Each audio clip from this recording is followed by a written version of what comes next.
short relevant part there 2 pages. So Francis I call life or bit me their toss here. I mean Fema Francis on the corner so. Now what? Let me build it from this way. Adie bi ebesi wo man bia so ne won susuan so say ba affect Ghana. Right. Francis I call no so kaya. Ebra na kojo hana wa hana uni obi de she so anasa makwa meka ne say. Right. 2019 ye free IMF no. Ye kenkeni wa che party no. Yeah. Yenyan kasa no. Ya nye ye niema bi yi. Enti COVID-19 be expose yen. Yeah. I quite a COVID yare on a medical person. Yeah, so will be a friend underlying health conditions. Yeah. Ya dey bi wo ho dada. Diabetes, hypertension ya dia. Ema COVID no edintintima yi wo mu. I'm just saying this for Francis to project it for us. My guys share FM no ye nya innuendos. And ye nya emotional analysis. Ye be ma fact. Okay, ye free be the policy note of the World Bank. Okay, be about sadia no. Or say Ghana's history, is marked by persistent governance issues that have obstructed policy reforms and prevented structural transformation and hindered economic diversification, therefore perpetuating a boom and bust cycle. Boom and bust there be my internet and coach. Boom and bust say, I mean, your screen is on. Inside the fan oscillating. You just see, because of Ghana. You suman any history in the way economy na ya kosoro kobo ene na ye o kira na anye yi akokwa obwa ye tunkruma February 1966 by May 1966 near IMF ya kwa IMF 17 times still young anyway. So the boom and bust no it's a truism. So 69 years on grano. It's a truism. In fact, I got man prepare for this presentation come the IMF chart ya kwa 17 times. Yeah. President Bia could be only 2 presidents. An uncle, head of state, a champion in Kruma. Rollins Koi, Kufu Koi, Mahama Koi. Mahama Dio Koi and Kufu and people were transformed the court 2019. Your court 2019, latest by 2022. Yes, our IMF. I got then a charity. Messame what me. Anna Mayo Mama Mako Bank, no mama me plan Bibia, come on. Anna Kokoma Yem free him. Less than 2-3 years, I'm a son bank and over some people for Coca Denetro. There's a wounding brabo. Memo me bray, it's a boom ambassador, the World Bank kind their policy note. That is the explanation. Yeah. And this is the latest report. Just last year. The report is very pregnant. Yeah. It's every before the end. Oh, yes, Russia, Ukraine, one NDC for Kaya, journalists found support Kufuado. Now, one and say Ghana economy, no make World Bank and amount. I hand you the policy credibility. Yeah. Or see, sudden macroeconomic stops and crisis have led the country to request a record. I could you. Francis Metran document. Yes. World Bank document and they say a record. This is how the World Bank is describing it too. My right side no yes. Thank you. That's a fantastic production, Francis Medan. Thank you very much. I'm prepared for this by any way. So we want your background will be okay. Yeah. Now see, I'm reading the policy note of the World Bank. You can read from here. I'll read from there for you. This is the 2025 policy note. I'm titled Transforming Ghana in a Generation. Transforming Ghana in 23 pages. Yeah. Mr. Adonai, some know Facebook or EB. Platform Sure. Yeah, jandam. We need emotions. A fact document. Yeah. I will say, sudden macroeconomic stops and crises have led the country to request a record. This is the World Bank describing our IMF policies. 17 programs with the International Monetary Fund remaining under active IMF programs for 40 out of the 68 years. 40 years. Policy note 2025. All the 2026 can this 69 years. Out of the 69 years, what IMF say for 40 years. Do the math, meaning that when you do the percentages, right? When you do the percentages, IMF 57 times, more than 60 times. Nearly 60 times of our nation, 60% of our nation, they are called IMF. Policy credibility. Economic say. More recently, easy access to capital market, and the potential for natural resource windfalls has exacerbated these governance challenges, fostering political short-sightedness.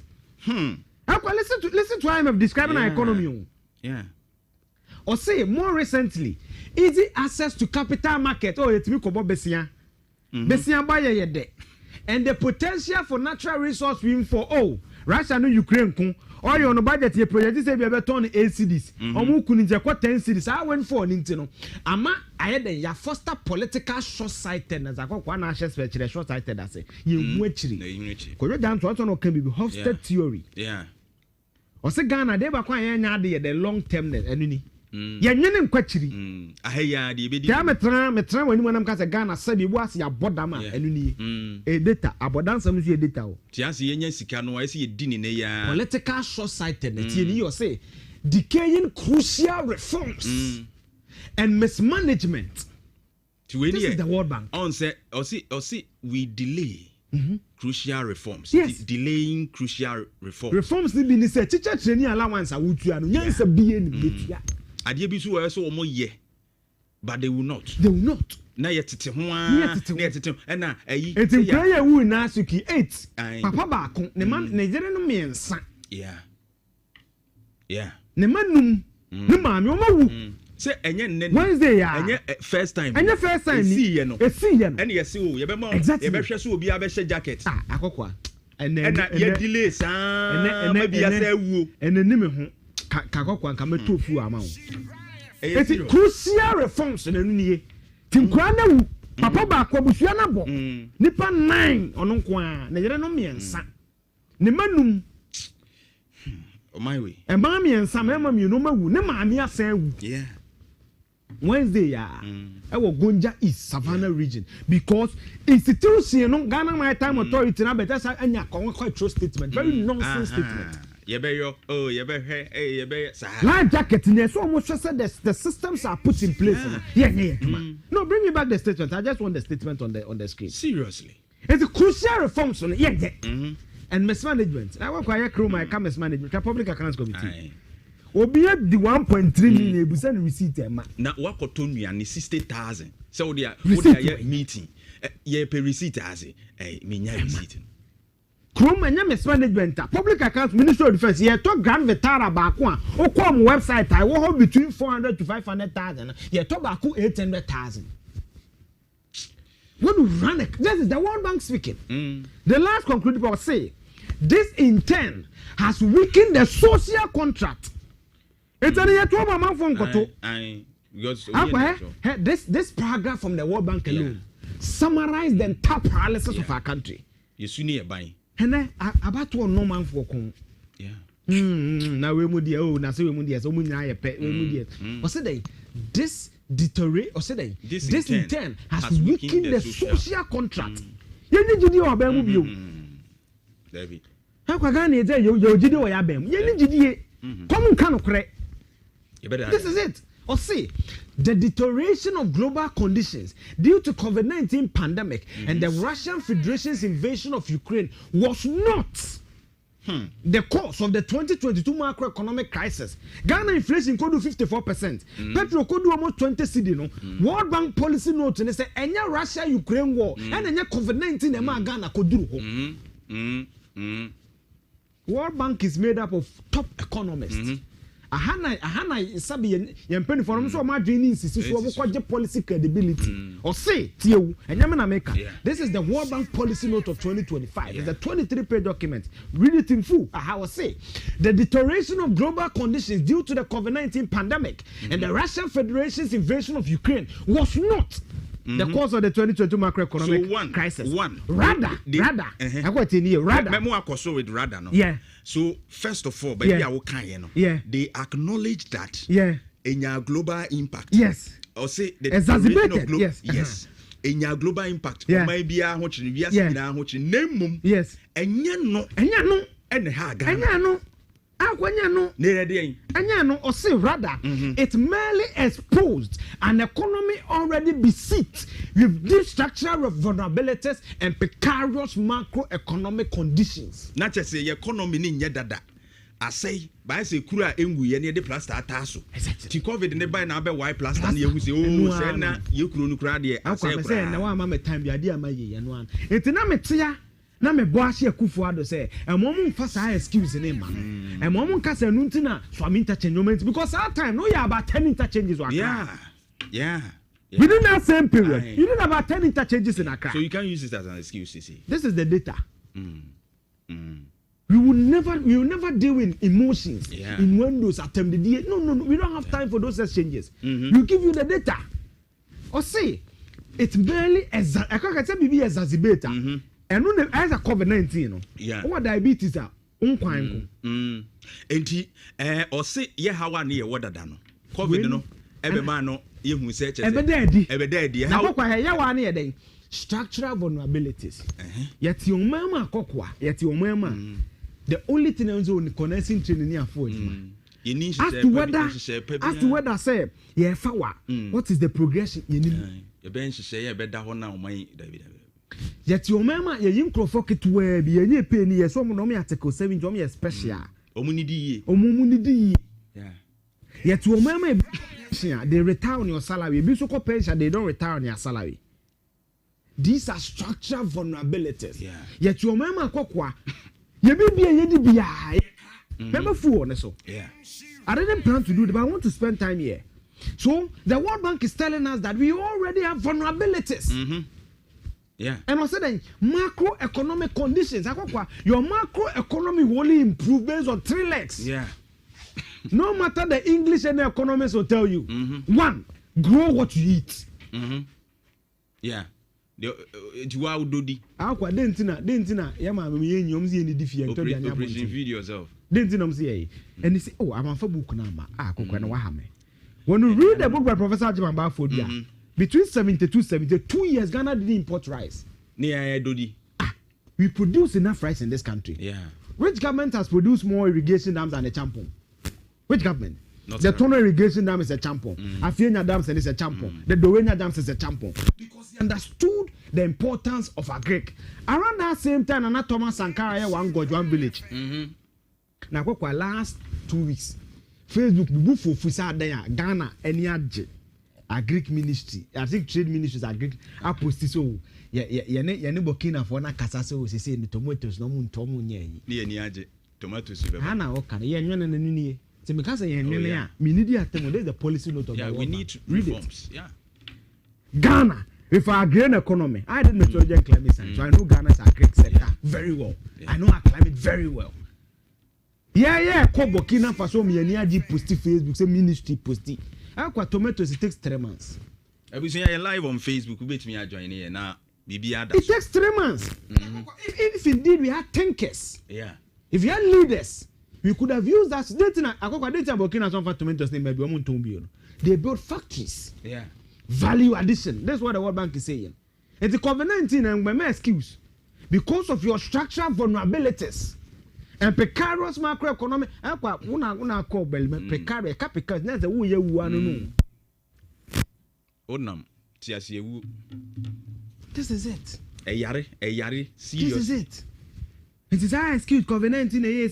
The next time we are next week, I'll break down the COVID-19 what the general report amount. Sure. Some phone ya digi sika ya didi wo kromu ha. Then they sit already and want to pontificate. Omo jiji ye enkofu bi okra ni mo moji a mo. Unum se besine. I'll prove it to you. Unum se besine. Ya koto ambulance na mabaye tueska. Do you know that? Yeah. Toyota Hiace ni bi koto obi scanner ma auditor read the COVID-19 auditor general report. So let nobody hoodwink anybody. Ta fan fool na kwakwa ye jai. Akwa fool, you see? I don't know how the finance minister will cover for it because the projection and not the budget. Yeah. But when you do fuel, there are 5, it becomes 6. But for me, based on my understanding of the sector, based on my friends in the industry and all that, there are about 5 main considerations that go into the price of fuel. Okay. The exchange rate. Unzo Ghana no ye net importer. Yeah. Of crude ye to be. Today no be an answer. Then ye to be okay 3 points. Yam kosane sani mne there be net importer. Ye to no. Yeah. Francis speaking, mommy. In fact, we spend averagely. If my memory is right, we spend about $500 million every month to import fuel. If my memory is right, I think they can check for me on City. They can check for me on city. Yes. Pick Eugene. That's why I had even poverty line on my Coffee.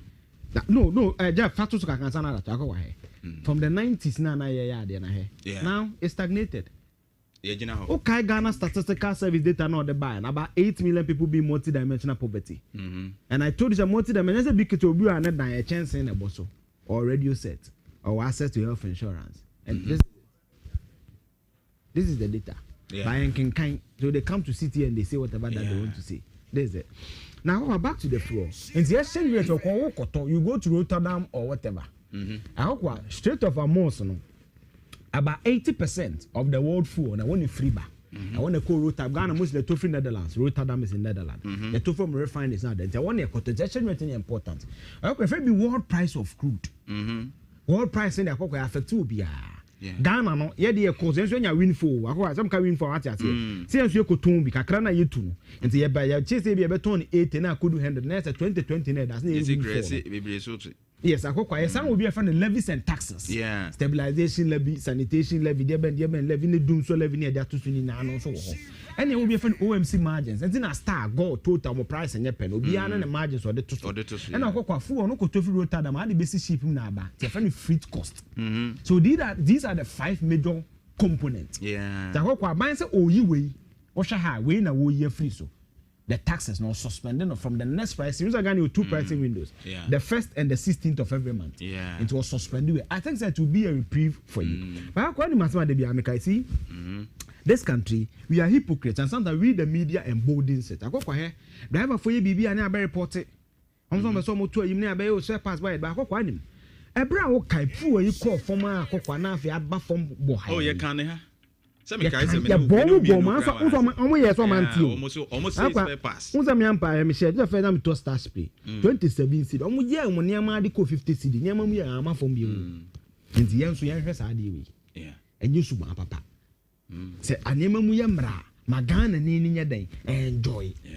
Talk was that inflation and to be quite just what Mamma Massacre. Ain't for now? Because they don't feel it. The big question is, I will prepare. The transport union will be to say VIP. Edit to Muna. I quite said almost reverse it to next year. Last year, say they need to reverse it. Last year, no more a plan a crash and combe or man, you already and now day bus say, and it's not only based on the fuel. I mean, that doesn't really make sense to me. They need to reverse it. Air cost renting mobile, yes, psychologically, so you have a fuel air cost. You fuel number. She says, so exchange rate and swab. We know. Russia Ukraine or Trump will say no akofa or how brain. I buy so you will free. So Bako Yankels are buying you free soon. You bet your baby. They're going. If I had the put your ass at force because we are free, you bet your baby. At least Kakana be free water. Oh, not a politician. Now, what the Kakana tears so they should let the Ghanaians enjoy. Sometimes you see realistically. Memetonia in bulk. Me seminar sana meeting tobacco back which I want me filika but wo zo akokwa bodua no say yen ante take so from that level on feel akwa just to over me say me wrap up just by 5 minutes akwa ma menya me main presentation me bobo so right akwa kai 2022 okay say me can say me about branch for manfo di matemo krom a say me destiny to toast processing your fire and no right now akwa that's why we say that when you're a journalist you don't move by the wind of politicians you stay by principle. How come my principle has been the principle of IK champion? Until Ghanaians take the commanding height of Ghanaian economy and Kobevia. And I hope when ne papa we know that we also find an NDC for Nakofa brand. And now they make funny arguments. Oh, na can refer to a minister. How are you telling me that Ghana will hand over our mine, one of our fine mines, to somebody without the president? Without the president's involvement? The president the president will not know about it. Mama will stay out of all those negotiations. That is the hypocrisy of politicians. When it's on their feet, the principle should stay. Say, so far as the processes are fair, so far as there's no evidence of impropriety, let the Ghanaian take over. The reason why I supported Brian was that when you read the tender report and everything, but this country we don't read. We'll be too adhere to man, then we run with it. Yeah. Why was it Brian a course of Kotosini to tell us? Senate advertised they needed investment. Mm-hmm. Listen, someone brings forward, then you're rather attacking who is a cabinet. His brother is the president. His brother sits in cabinet. Mm-hmm. Will you tell me that Akokwa? It's like telling me, say, oh, yeah, the share from my private partners, because Constitution doesn't know. Mm-hmm. What comedy of analysis is that? Let's get serious and let's be frank with ourselves as a country. Sometimes yeah, politics is traso. There's a flight to the American. You to go and say plane engine ba crash ba juma. But just 2 years later, we've forgotten and we change. You see, it's a politics. Not it is the unprincipled positions we take. Yeah. Even on because of political expediency. The recent LGBT incidents. Yeah, two BBR too. But this man, when you read the history, can anybody convince that this one doesn't qualify? In fact, 2024 no man no objection letter no. And people are trying to water down the no objection letter. I'm water it down. What had here? Under Lands Minister Jinapo, he said something about the company. I'm catching say when I was doing my masters, one of the things that Jones taught me is that when you read a broad statement, you don't just read. You pause at a certain point, then you highlight it. I wish Jeff could have projected it, Jeff, or say, based on the representation in your letter on the recommendation of the Minerals Commission, the Honorable Minister for Lands and has no objection to Engineers and Planners Company Limited entering negotiation with Aboasu Goldfields Limited for the purposes of carrying the Damai gold mine. He said something.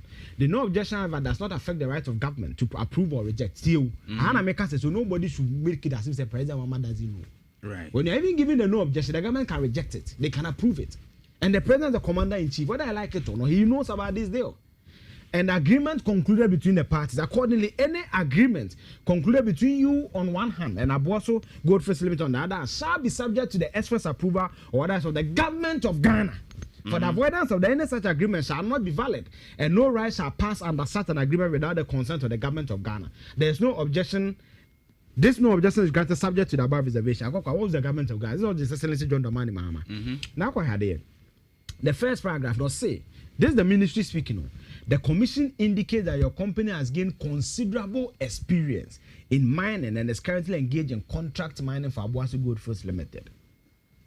So even under the MPP, the tone of the message sends a signal that this man is competent, he can do the job. Yeah. But you see what politics is doing. Yeah. Under this World Bank, Bank of Ghana, go to their Facebook page just last week and look at the Omo brokers.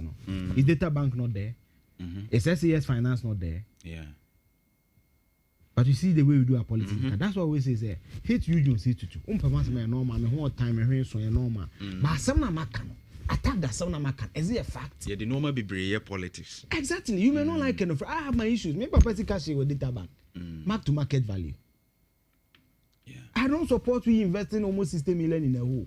But that doesn't mean that his bank doesn't qualify to do what he's doing. Because no government has ever dealt finances this Ghana without Data Bank. It's a fact. But some also argue, say, when you look at Kenneth Ofori-Atta, he's directly in government, who is a finance minister, who can even help approve contracts for probably other companies, which his own company is involved. But Oshe Ibrahim Muhammad, only there. Onye directly in government. Say be our shaba anymore. No swaji appointment. I'm just giving you a scenario. When you read the tone of this message that I read, the statement that I read. But even the approval and the denial. President. Exactly. So we come back to the principle I'm saying that. So once it brings a bit of. Let's always stay in the principle. Okay. The reason why I added that phenomenon, yes, if I may wrap it up, just 1 minute. On Monday, I watched an interview of this man, and seeing him say, phenomenon in politics. I was on Good Morning Ghana. Yeah. I watched him for almost 1 hour, and he said something very important. Most people, it's about the parliament. Most of the big contracts, most of the big contracts that come for them to rectify. All the big contracts are going to foreign firms. You know, he's a serious businessman. Yeah. He gave example where 12 years from Mills time, every people buy oil and gas, they can penetrate. Foreign dominated. And then I see a Kwame Tia Kubaya, Kwame Ajiman Prempen by God, innovation by Edward Bauer more to us. Where was God? And that's how your Muye Bia. It was led by the Shells and Total. Total is I think French. Shell is I think Dutch. Yeah. So we need to come to that realization. Sure. Say, sometimes let's put the excesses of our politics aside and look for competence. That is what I'm saying. He qualifies. And you should go and excel and show that the Ghanaian can do it. That's why most of the mining entities now are German locals. Exactly. Yeah. Scanner Kakrumu. I want him. Hey, Sikan, Father Mamma can't send me co business for romantias. I hope.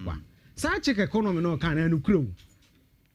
I know I want contractors ages cannot side Kijibia. I know Eka. You don't know any makeup on your gun. Yeah.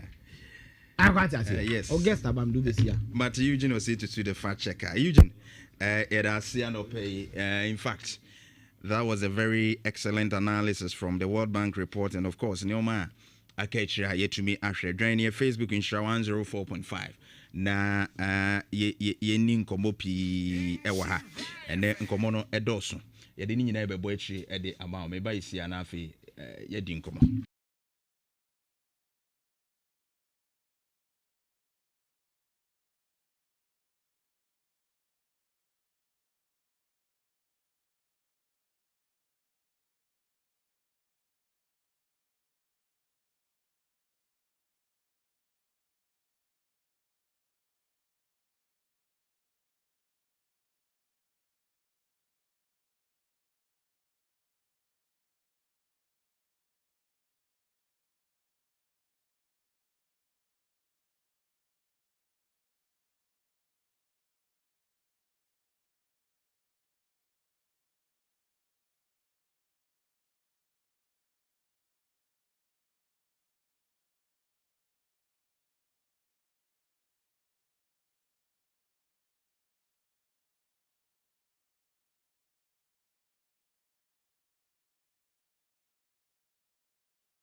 You know now, there are so many concerns. Ebina Eugene raises a CA about some of the letters. I mean, by in previous times about the mines in go fields and semno Eugene ebobo boso kakra edema no, and some of the argument which although committee na trase approve say EMP score over 90%. Ekyerese omo na ebetumi aye adwuma technically and everything, but who concerns ni arguments no egugugugu so ebi na Eugene boss no na the aid to lands and natural resources minister omo na ekoba femu egudie tu no ni ade ni na wono mo hwe Mahmoud Kabore ewa we want to find out say a day ne ma committee no arrival at that decision and a lands ministry no so no then processes na omufam any reports are omode kwansana.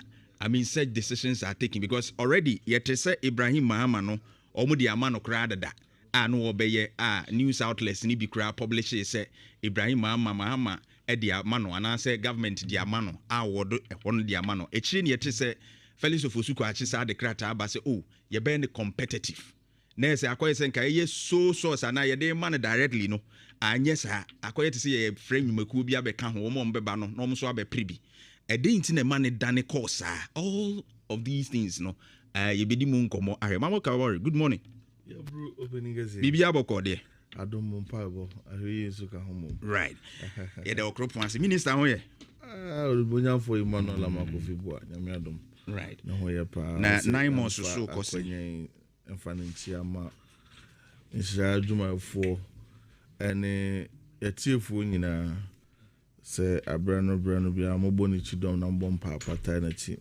na mo so bo juma ndra homachi we had an operation on the Ancobra me mu video bi na me ra ho aden ye operation na gwa bi apia den o 30,000 Ghana cedis nti na mo so fo njina wonu njano and ye report to ye as exhibits Mozedi ya dance ya of course yes I see no anopa ya a Hunter West. Okay. Also patrol gidi ekoswa. And you publish a fresh operation. Okay. Pushima me na me Jeff project my. Nymos is doing great. Okay. They are doing great. But my young shots here from EMP, I know we'll come to Galamsey no kakra, but at the end a cool mangas because we learned the government came out say EMP and on more engineers and planners, which is a company Ibrahim Mahama Edia for a year that mine now Mami Misa, what was the consideration for the initial release?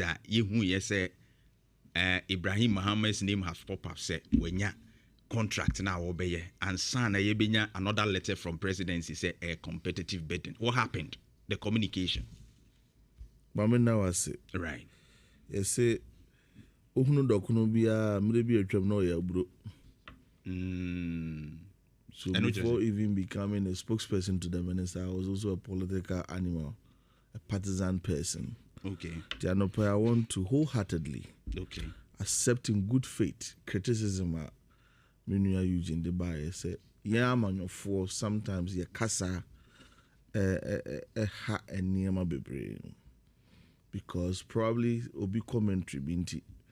Amande nkomoya etenti probably me commentary binti and the man near my etenti probably no big insemo all kanti aman sam no kwa bebre oni pa bebre adwem na akokwa abuata friend mi ansa badwom nyina afri akokwa ntwa krum ha yentimi mfa yentuma mfra nyina afri MPP party emu nipa bi because tiwo one more about one team, but bo kuntumpa man, boss say the engineers and planners.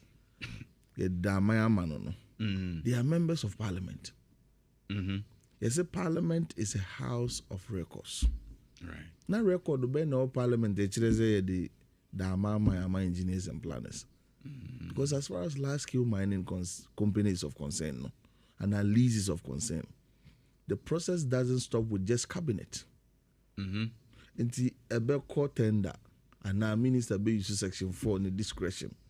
Ufri who ebe call minerals commission amomaya agreement.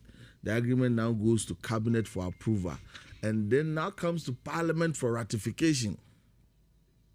Now what team I say be dwom ho yemfa bibia my ha yese ratify ma onyina so nka ase dia ma obi wo di kan hwiri akwatifi akohunu zo no obegina na afo bi sa se dia na asie.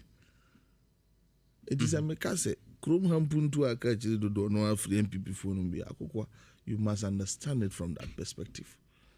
Yam priya honko gunipa hufi. Yam priya honko kandi enim. Yam priya honko je enim gwase. French ni besie wonu ye numero 1. But in Shirankan rade and ade action. Obia timi for phone na wahunu de ekoso wiase ene ne mamu.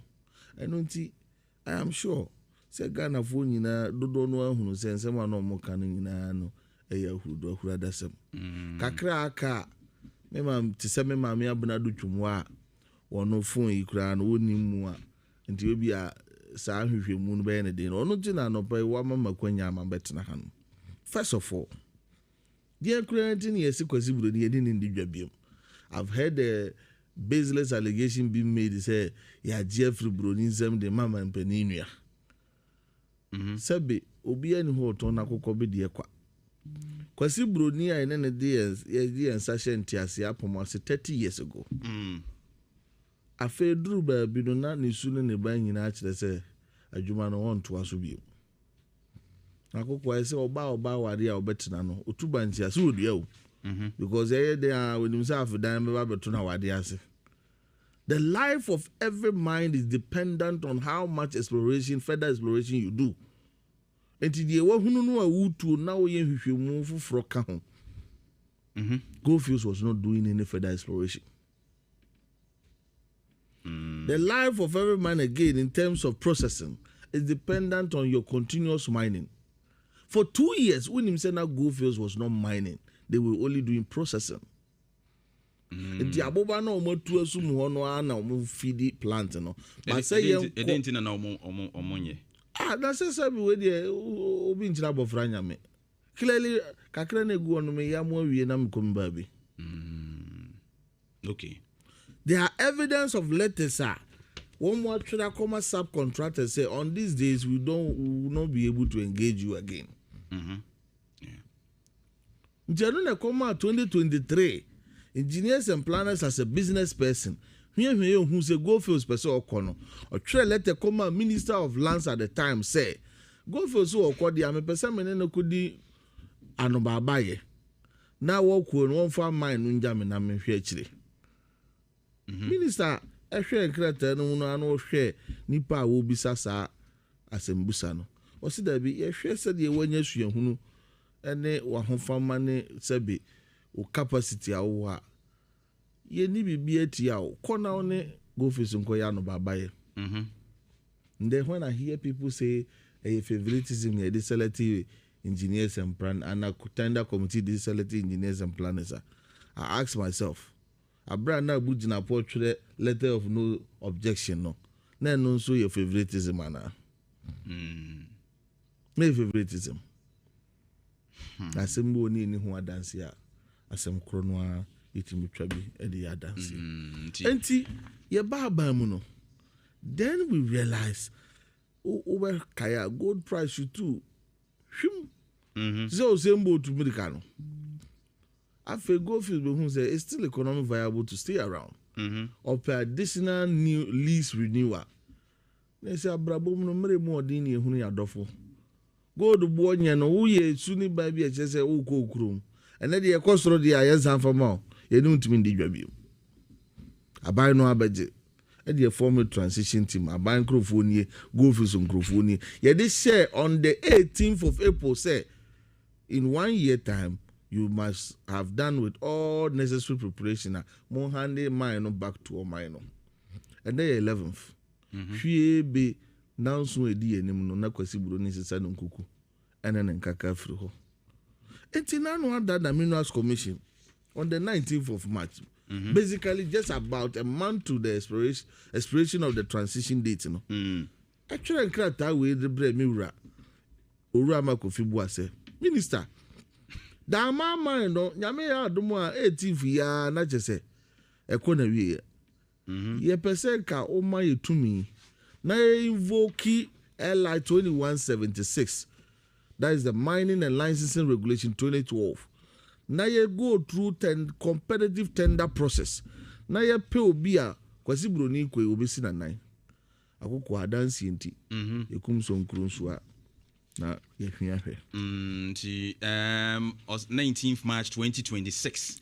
The Honorable Minister, Ministry of Lands and Natural Resources, Ministry Sakra, or say, dear sir, recommendation for the conduct of tender for the grant of the diamond mining lease. Also, the diamond mining lease held by Aboasu Goldfields Limited, a subsidiary of Goldfields Limited, expires on 18th April 2026. With the deadline approaching, prompt action is needed to ensure operational continuity, protect jobs, operational continuity, protect jobs, maintain service contracts, and reassure stakeholders about the mine's future. Good. I don't know project continuity, protect jobs, reassure service contractors, and stakeholders about the future of the mine. Okay. So, Oshaha was say, in line with Minerals and Mining Licensing Regulation 2012 LI 2176, specifically Regulation 2581A, 2581C, and Wabobo Bomrana was the Minerals Commission hereby advises and recommends that the new mining lease for the diamond mine be granted through a tender process. Okay, so Isaac Tandon SIW, acting chief. 85 days time. Okay. One day later, we by 5 days time, minister and so no consultation, man, penny for Kasai, and all the response will come out Minerals Commission. Okay, so reference to the recommendation for the conduct of tender for the grant of the diamond mining lease. I'll say I refer to your letter with reference number RL220 dated 19th March 2026, in which you advised and recommended that I exercise my statutory authority under Section 5.1 of Minerals and Mining Act 2006, Act 703, to grant the new diamond mining lease through a tender process in accordance with the Minerals and Mining Regulations 2012. I'll say you further noted that the current diamond mine lease held by Aboasu Goldfields Limited, a subsidiary of Goldfields Limited, expires on 18th April 2026. In line of this impending expiration, you underscored the need for timely governmental action to ensure operational continuity, safeguard employment, maintain existing service contracts, and provide assurance to stakeholders regarding the future of the mine. Having considered your recommendation, I hereby grant approval and direct the Minerals Commission to immediately commence the requisite processes for conducting the tender. Okay, right. Anti Emmanuel Makofibua, MP, Minister. Minister sign. Everything at that Facebook. Fantastic. So you can watch it. Recommendation response will be. I know the criteria we Bible and things say Ghana free.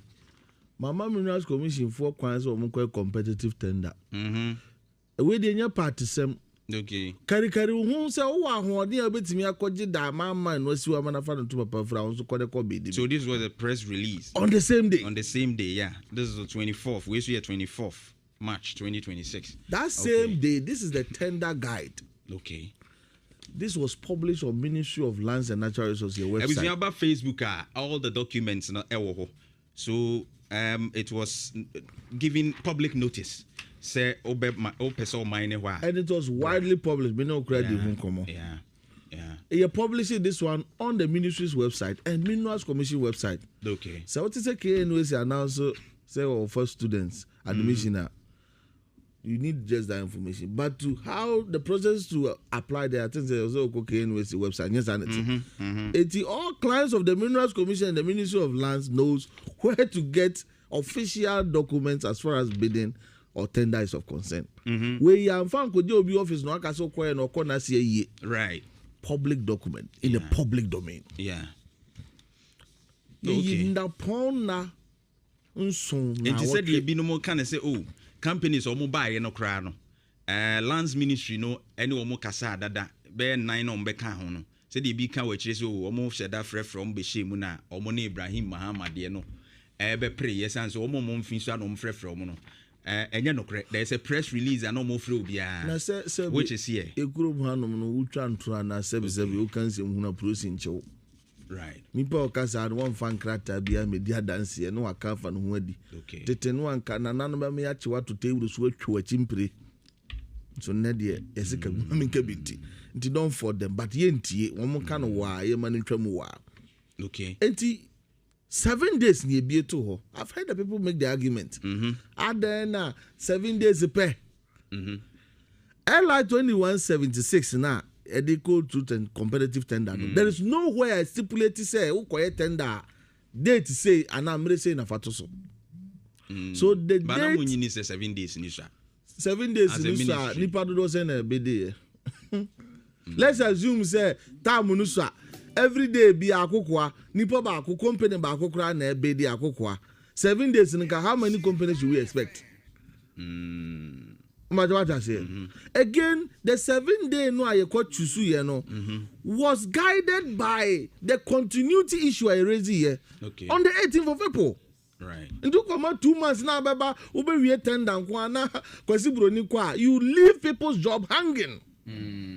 That's why you move to the mine and say, Masa, Obi Uncle Fio, ye nyanya successor, Ntimunko Fio to see a benya successor. Ni Kuroma Kudana Kokwa, Ni Pani be per Juma Yenya, and Jaden or more money be near Herman say. If we 7 days now company 4, Vortex, Maripoma Mining Services, Heave Goldfields, and engineers and planners. Now, Midikaka say, Obi Bia or Kobi Bino might have read this document. And agrees that this will be the rules of the game. Okay. If company, Dr. Kwabena company. No? That's right. Oh, not so bad. Oh, Barbie. Oh, okay.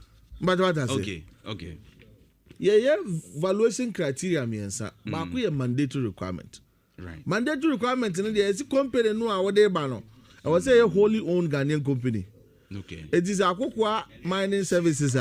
o say akoko aye Ghana ni una aye kofar bae ebi a director ye Eugene ni Jeff no ne me bra Penny Bernard no ma o so mu nyina aye Ghana for okay o shareholders ye bi adana janto o say o ye Ghana ni o beneficial owners ye Robert Dambo ni Opomaya o so mu so ye Ghana for yes for local everything mining and minerals when we say wholly owned Ghanaian, this is what we mean. And he said, partner. No. Because we are doing what we call local content. Yeah. And we say we're looking for indigenous Ghanaian business to take over. Right. ATS, I know the Uhiana say, what do directors who shareholders near you know, data, but near is only a Ghana for no Ghana. There's any not already no go fields here.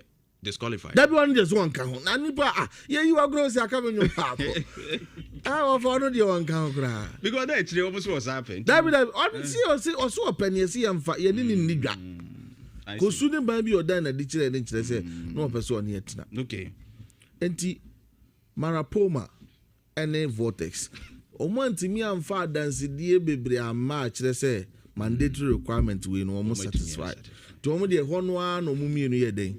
Efrimu. Okay. And Rebecca Heath and engineers and planners. Right. Now the soul and heart of every mind is based on your technical competences. Okay.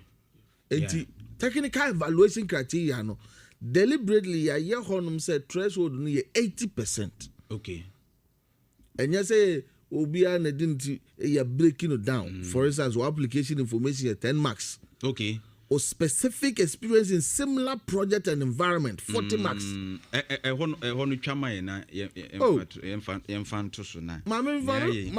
screenshot to even the tender committee report. Baby, I said our score will be on fantasy. I mean, we're getting some revealing information, sir. But what I say? So, woman bisa ankatia busa Sonia Grodo. Woman bisa. It's nice. Me here document. Full document, you know. I send my Jeff one. For my Jeff. Jeff, my send it a Jeff. They make snap for you now. Every single Facebook inti we showing no maybe bring the cum. Eda or how the ministry went about it. I mean tender processes na ekumu no. Maybe at a can once but we might not understand applicant information. Right. Yeah, I know the interrogator who say. Yeah. We are mining company now. We are Katia Bogan. Yes, we are miner now. Do so krataba. But because Heath and engineers and planners are both mining companies, you could see so when you now tender committee in score more considerable marks. Engineers and planners got 10 out of 10. Heath Growthface got 8.2 out of 10. Wow. Or share specific experience in similar project and environment. Project in here. What type of project? A open pit mining. Yeah. Environment in here that mine. You must know, say, in terms of specific project experience, you know, since 2017, engineers and planners was the sole mining contractor for Goldfields at Damai. To what's a technical and general experience, and also a specific experience in 40 marks. 40 marks. Wow. And that section, since 2017.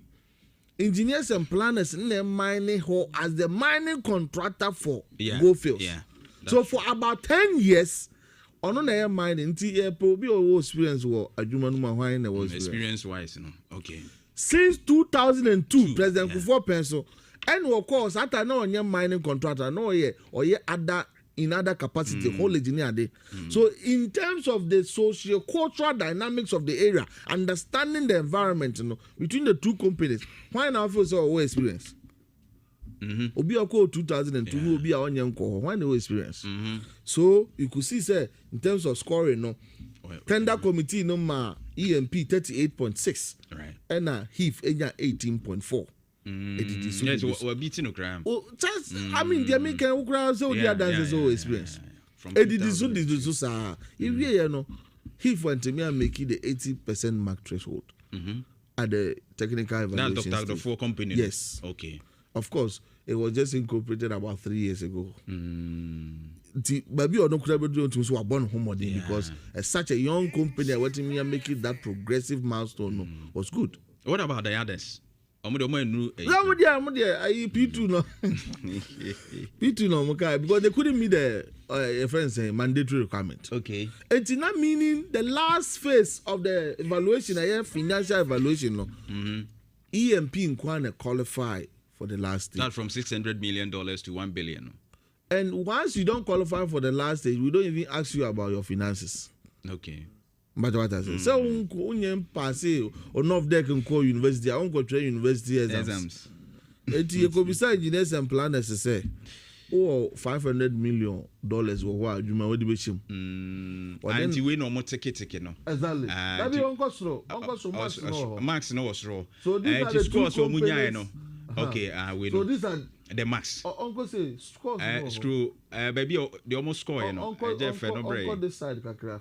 Tebusia ba Facebook abe hu how almost score we as Ibrahim Mahama company ni win the marks are on the right side. Okay. And or the marks in the battery. How the companies fared in that process. All right, Ibrahim Mama. Ajuma obeji o say wo $500 million adu be shame. Okay. Na timi atena. Okay, men krata ni adanse HSM music. Ye calculate na $500 million no grano. Offer the egu atire be say han totally. Papa no capacity. Committee ni jina so in terms of 100%, omo rating 93.15%. You see when they qualify. Enti omo they per the law. They send their report to the Minerals Commission. Right. Minerals Commission will now summarize it in terms of the recommendation and transmit it to the minister. Minister will have to uphold it or not. Minister successfully have upheld the outcome of the tender. And no crime, let's say the Amawura Ibrahim Mahamo. He has only been recommended. Okay. Tiafe Minister directed Minerals Commission said trigger all the regulatory actions. Only in sign agreement. Who we have for agreement in the bra?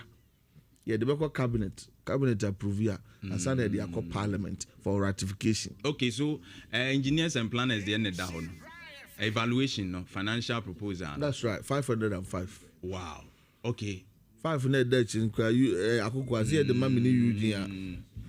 505 500 Dutch US dollars. 500 Dutch. The mammy new Eugene ka Abrabomu koso baba. Yeah. So for now no. Near what can you know? Say whoever want to talk to this matter and now person stage any contrary evidence. A foot to know the Eugene the Amay both political parties. Sure. We are taking the nuisance, partisan aspects out of it. Yeah. But in terms of challenging the credibility of the process, nipa no ba manumfa documenting bra. Onin krata and then yankasa. Yeah. Yankasa keke. Onin krata. Don't come and bastardize the process because even the tender committee, and yet based on someone's discretion, a constitution of the tender committee. The law says that 3 reps from the Minerals Commission, of whom 2 shall be chairman and secretary respectively. Chairman of the committee was Deputy CEO of Minerals Commission in charge of small-scale mining. Right. Secretary was the Legal Affairs Director of the Minerals Commission. And a member, a legal title. Okay. Yes, you have GJ Penimra, you have EPA Penimra, and my Professor Brown, Nana Kuluchi. And Dr. Akaba, Omona Free, Director General of Geological Survey and CEO of EPA. So these are people of high academic background and moral standing. They are not walkover people.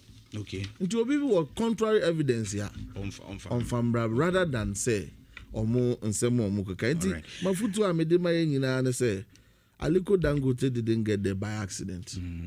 It took citizen support. Okay. Now that you call business forum. When him say hotel ye de koye adwumadi ni nyina was Rock City Hotel. Why dia? Brian Champon. Ntiade ni aka se wa ban mu. Brian Champon ye NDC ni and to say President Mahama has a chance to rebuild this country. Right. And exactly there is certain agenda. Sebi me from where I sit, I know EMP, engineers and planners, omu possesses expertise, capacity, vision to drive the Dama miner and then fasopa ebebro my Ghana nyina. Right. Enti yenso na sene na no ada na ye Pristia Bogo so. Future global resources for 2023 no msisa omuni makoye. Honorable Abujina Pojina so de adwuma no share. Ye papa Kobnado for company Heave Goldfields and sir. Yeah. And then through strategic investment, he has poured the first gold ewo Bogoso in February. Heave. Yes. Wow. We're investing about $40 million. Just 3 days ago, he signed additional a year capital injection of about $65 million. Wow. SMB Ghana economy. It has even an upper cap. A bit my stand here could $2.1 billion. Wow. That's a huge Ghana Neo. Asantemai this year. And this is what President Mahama means for local content. Say yeah moi. Na yam building your indigenous, say the Eugene kind. The surest way to build your country is to privatize your economy. And the best privatization strategy is to get indigenous business thriving. True. And then HIF is doing so well. And we must support HIF to get to maybe other companies do. The same way we are clotting for support for engineers and planners. Yeah. Now no ndra na me wo subrisu. Tepa. Yeah. Apparently there's FJ minerals.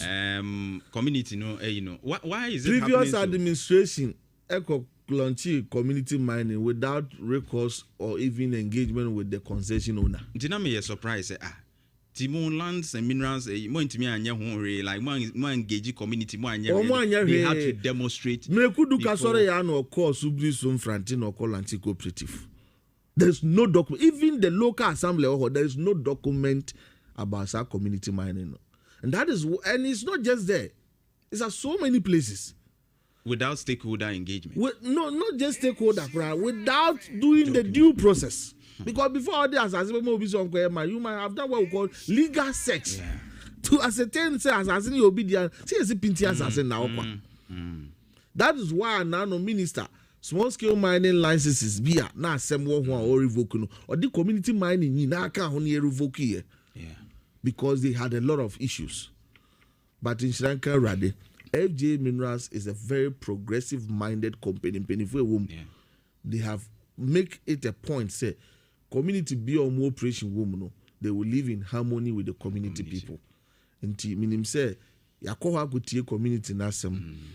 Penifo minister and FJ resources didn't come up. In the coming week, community representatives there will be a meeting. Meaning say the baby for the by a minister a team a solve a problem. So be solve because situation I was minister any FG in Penifo and Baba Minka say we must support our own. And people like FJ Minerals, we must go all out because it's a Ghanaian company. We must go all out to support them to get to the height. That's fair. Ube free Kumasi da ben. What do you know ambition at the same? Still now pay and I buy the can people need that to buy me in meeting. I wouldn't meeting. Although briefly. But okay. Yeah. I mean, we've had that love and support. Okay. They say Sabio, it is not over until it is over. Okay. We are both around Strakwetia. Because when you wait until the electioneering period comes and you are going to, but I know the service. Mammy Kwan Mamma Sumo, I had this ready. Communication. I just say, Mammy Kwan Mamma Sumo, I had this ready. And I know say Juma asumpa ya suma fanta. What can say you? I do cry what church you come up.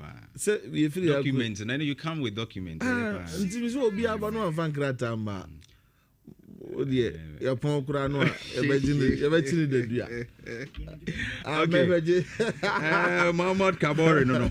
And Otin nka no minister lands and natural resources the aid no na ene wama ye briefing spokesperson ti wama ye briefing on issues ekoso ɛwɔ ɛyɛ EMP deɛ ne ada FG minerals ote and also demonstrations course wana krumu for empene ade ahwe ni nyinaa ho ɛyi and so for Kabore ya me adoma me say here later and me wo some informations on Galamsey and other things I'm a pese ubeyi no that's right but that's right Breno ekwo kakra so ese me say di juma binti no echi memo asamba na yahwe eho no so because Cobra near other areas I have a lot of questions to ask particularly yebedin komobium Bedase Mahmoud Kabori and out in Kano Lands and Natural Resources Minister spokesperson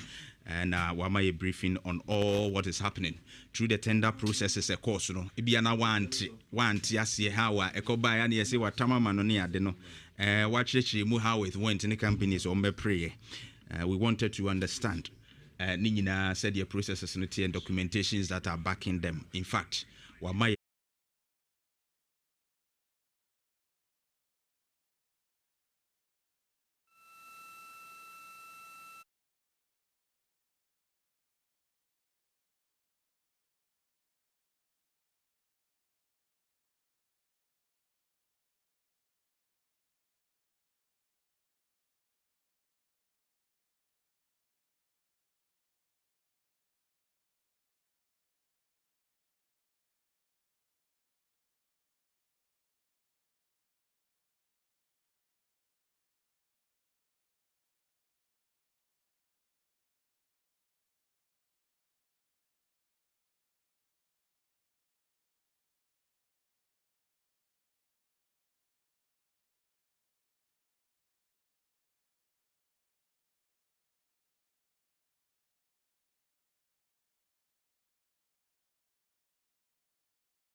Next up, passing through 10,000 feet, still on drogues. Inti brabehe omo ba se no mayi parachute no na ba ko mu dikan yi mienu na ba ko abeka ho inti omo na esane no enye easy Main chute deploy. e ba se ya ubusuani wo mu ana ho so no da jam because it me fa ba bi kura na ameto nsuo ni mu a ametop ni mu a no so asem aba na ewie mu hye nko a wo mo ba hye no nko a ewie mu hye no nko a ya about 3,000 degrees Celsius. Now 37 ni 38 no kra na wusu. Air conditioning that simple. Yeah, that minus 19. Hey. Nyame de o mabedru. Omo na ato nsuo num kama no. Omo ni. Enti no ye de nyame ase. 4 astronauts ni nyina on board of the Orion spacecraft no. Wono mo abedru asase so asumdwem. Omo ko wiem akotwa bi a kire yen. Enti womo na abedru no enti etomu se dia na wohu se bibia da din and omo communicate say omo ye okay, everyone is healthy, and that is a good sign. History has been made. Omo successfully, omo sa lande successfully. To join the Facebook, you will see it. Bibia edaho. All right, Mamima Hussein Ibrahim Akwaba. Hussein Ibrahim, a spokesperson for the regional Minister Dr. Frank Amwakohine, Hussein Ibrahim Ewufia. Hussein, good morning. Good morning, Akokwa. Bibi aboko there. Tachamada will jump no more. Wait a whole minute. What Kilimani is Ono so mu akwaba. Bibi aboko. Adom ne mpa ebo ye ho ye pa. Damasi. Almost some of my Ghana teacher or something. Right. The Medamasi na Madam production team yina so ase for Jumadi Shunko amoye. Na we dey was sentiment mu dey ye rotiko koso nana.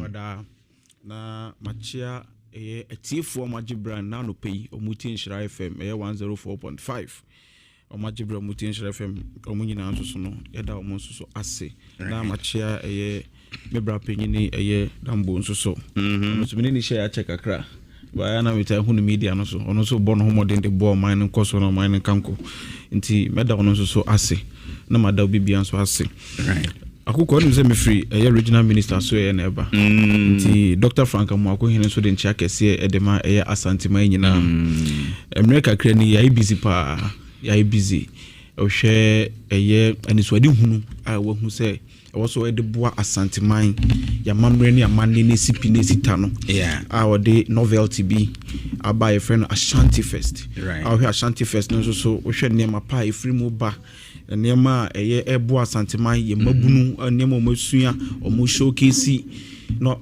sa nema ni nyina aboa unum say trade fair trade expo and so and that was yesterday awko Jubilee na udu Jubilee Park obibio wa Asantema mo bi free Volta region e bi free Eastern region na enwanwa omo bae e di omo nema omo ton e be kire Ghana nyina obi bia say weni eton nti nema Dr. Frank Amuako ni guso na me no ka say about 6 pm ye ko music concert eno so no hwe Asantema ntemo hanim say ya ye wakuku dam mabu no omo so say mpedu asa omo abo omo homode ye ba no nyum tuo mu no nyum twero ye mu ne ho nema nyina omo so no ene music concert no so ebekoso ewo Heroes Park. Oh, okay. Into Heroes Park is the Nebo 6 yena yenkushia wo hono. Na yenye nti Ashanti Fest it has come to stay. Okay. And mahunu say 10 time mu MPP.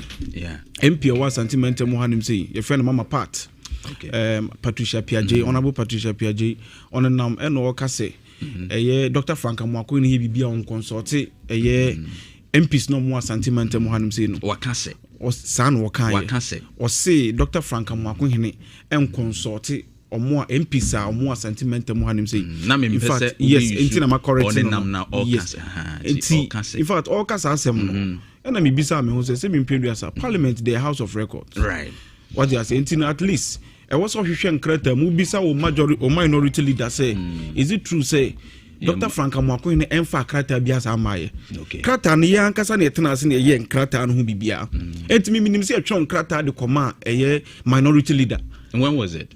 Krata ne kra. I have this year na last year ye tro ye. This year so yes ha tro ye. Okay, because I saw 2025. Na minim baby this is 2026 ne de so eni. Okay. We me push ya mama. Eni, we de ginehwe. Okay, so invitation to Ashanti Festival 2020. All honorable minority members of parliament in Ashanti. Okay. See, you try the command. So I didn't know was got na kasa video so now we can say one consult. Na there be enter make us a parliament House of Records before I sign a parliamentarian about one time be casting bino. E also who say obhwehwemu yie ehunu sa asema wo kan no kre anase nye no kre enti we dey yesere omamunya abotre emaye. Okay. All right, Medas Hussein Ibrahim, spokesperson for the regional minister. Ashanti Fest no sempi no ekoso you see some of the briefing or the aba. In fact, now omokroma sa akoka bi wo soloku ho ama asem aba. Na eno de no me mane nka ho asem ne nti nko hokra anti mosokra because en seven doors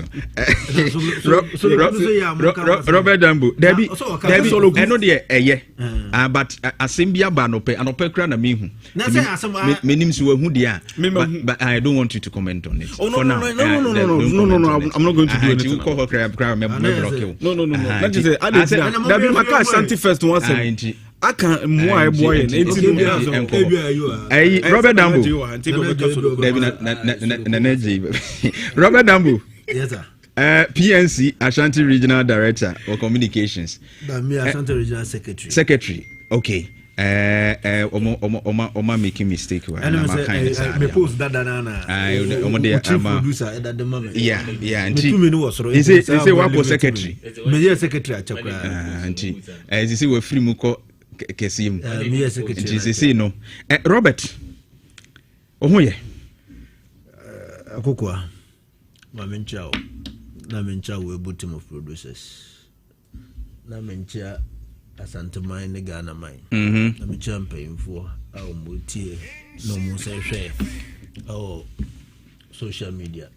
Na mencha my colleagues am no be share with them right. Na me fa cha so no koso ma PNC ma mo asante ma. Okay.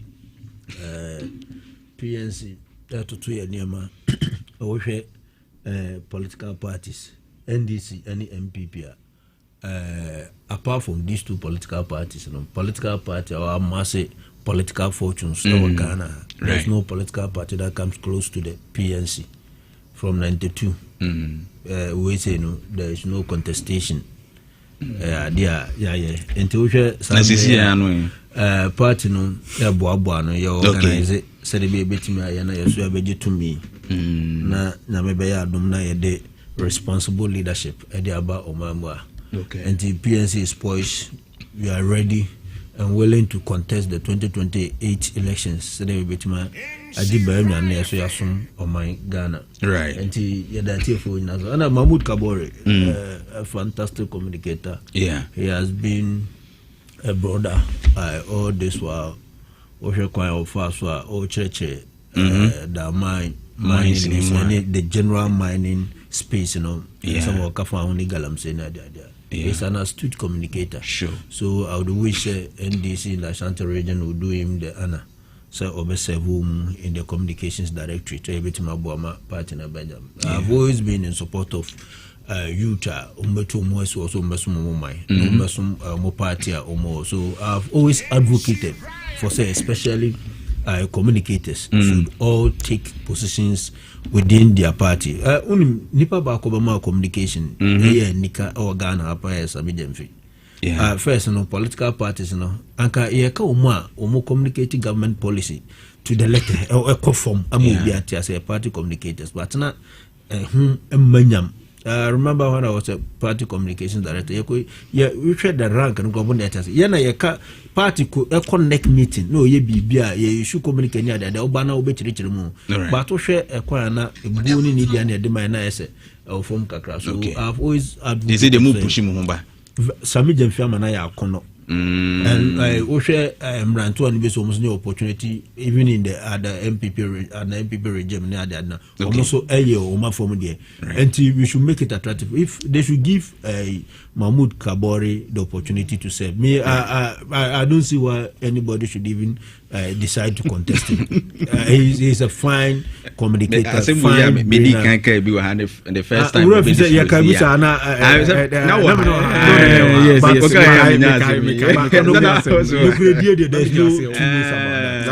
a fine communicator. But not only say Nipani. Okay, well, Nipani are fine. And Mabunu Asemna na Okano. In fact, as a youth, no, era a Minabema a Caboria. Aside so youth Nankasano, Ushen the way was a tear. Very calm. Very calm. And on walk or back Casafidiswa or bar on Casa anyhow, on Casa haphazardly, or Casa or evidence, or Casa or facts. It is a advocate is a Mabunu be na Remus, and I will say to Mabunu before to say, so Munya Quenya back Casafidiswa, more Casa, or more demonstrators and Pamunim Diomoka, or more fat and figures. I love when he was showing all the documents and even how the scoring went in the tender process. Because some of these things. They only speak it out. Exactly. But this is what we've projected. I have viewers in Amo Musuehu on Facebook. Mamenko enkoma opening so akwaba minuana na je berima na no no otu jagu pa you say come me to jagu be candidate MVP communications team member bra na wasa the odisia so loku near friends asabe na odisia so loku no mekobi okobi oh yes wow By so look with your own point which and yet the SBA moya me and son 9 years. Did you partner on a one? I say new which Rana, but I'm in cheer, I'm in cheer for you now. It also. I'm in cheer party for we be our Jabra with many animals. Mesha Mohammed Minchia woman, who know much Bakundo did and I wish to do no Ramon from my tin on the so many are going to from Manama. Why? And I'll bone to Bongo for Barcelona. Who don't know Minchia woman, Minchia, I am the 2029 President of the Republic. Dr. Alhaji Mahmoud Baumia. Minchia and Power baby bio. Nothing to Minchia. Dr. Matthew Poku Prempe, Dudona friend, Nana Poku, Amansign up on no, Mamichi and Power baby, one of it. So, me am a boss, a chairman, or then who Kwaku appear. Kuka, one with called more than majority, Mami Inchi and Power baby, or and now Kasuluku Wasam. You see, they were a tick room ha, a Kasakasa Bahat Baratno. Ye near my uncle Tiobia because he has a rough, especially to Hussein Boss. Now I was shocked, say, me who video bia na o kasan semno pa na me ka say penin kasasa. In fact, we also festival be no o ka ho asema na so wo di watem. So that say ba wo to me ba na wo to me be didi penifo ahodo mo ko e dwumedi ni nyina bia ase a then na region ben ye chichire na region ben ye chichire o ye penin impompenifo bu baby say penin due matina mante. So what I say, dear day, and out to me a dim penny forgot now, and a no munimian. Like, can you imagine a whole regional minister who say boss no? If you may be was over pitching, I've been yelling a counting to defend it. But regional minister one can say, I think your advice is so what I say, we a penny, it in Sembi or when you quite say through an over. Only mean penny for how do I call? Who a japa kobi. Okay. Obi binimu kobi. She impeni for who do a call. So even Maggie for sponsor Nestor Ghana and sponsor. The Soloku Festival. If a whole regional minister to me at the impeni for way tour now also power. Let me be say on my Benny. I haven't gotten his video yet. So I'm here. I will get that later. But let's hold on. I'm here, so just 1 minute. Let's hold on. It's about 1 minute to be. I also want to confirm. Oh my God! 1 minute or seconds be seconds.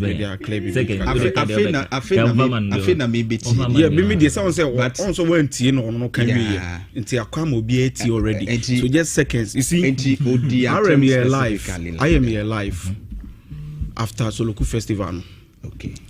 Ena ohun emabunu ase bi mpreduasa ebi mo ahye niema stretcher se bi niema ni kwan se enema eni kwan se yehu ewo emaba wa bi hu emabunu niema de no ma ye omo nam ho ena de compare Ashanti Fest ye mo ko school o nim de aye mo opportunity so mo begin overhead ase enye eye artwork ewo honum MPP fo ebi mu starting some attack ye main bi mu to the extent say ebi mu kokra ko say e ma no enuma pa no mo ye do mo ye o kan wasem. That's number 1. Number 2, we no say ono kra de ade a wo hu kra no MPP ni bia ni asantiment mu obeya ade be ne ya bio because I say Ashanti Fest esu ni mfaso na Soloku Festival Ashanti Fest na de empuntuo e de asanteman ya mamre ne ya mane etu sene nia ma obi ahu no eno no so ni mfaso ba Soloku anye amamre ne amane eso mfaso de a MPP ni bie no obeka asme be ne ya bio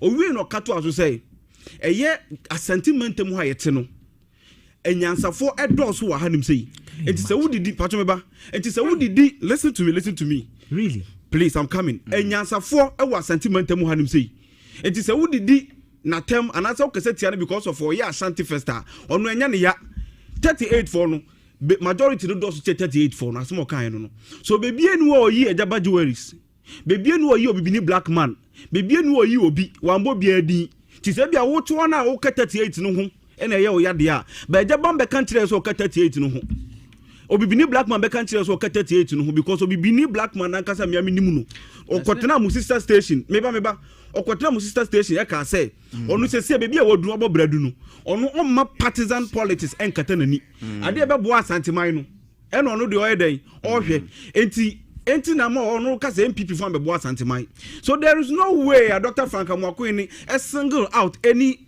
person and also be or involving who into galam Soloku festival limu no way so you can mention one name as mo kan any say do na kasa mo sentiment mu o munim say Ashanti Fest no o munim nya so mo bu asanteman no o mo wo ho I think say when it comes to say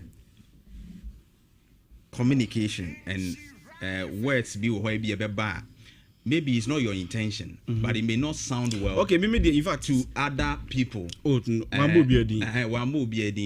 I think that words be where beba maybe it might not sound say bia or to say where that used to say omuni nyansa no I think that is the you point see of Nana Dia okasi okwotena station ka say Dr. Frank Amoakohene e joker okotena mu sister station e ka say Dr. Frank Amoakohene joker oye joker e ba no nya say de bu e ya santeman kura oni bi okoka sa asem we you see yes tie utu no fo no na usu utu hu fo because nyina emabunu mimi say me tu say me kotena be bia nkoka sa asem no regional minister oka ono yese wonanam no buru nua odumi nkofo won say me metena hanka won say Simon former regional minister on the mobile media divert attention I just want you to know say ye mabu na fe ne ye sorry obia on mistakes obia no betima ka 100% perfect me ba enye no asem me kasaba enti say o ba na say o ba be ka obia asem na wo ankasa obisa wo ho o record ti sen because wa wotu we ankasa so di ka che panyin ni say o ye joker onye serious onim ko e fa so bumai onim nim dia e fa so bumai na wa be try say ka say wotu no fo a you see I think that's our argument. Yeah. You see, maybe I can agree with you. I agree with you. But me, man, who say, Dr. Frank Amoakohene, let's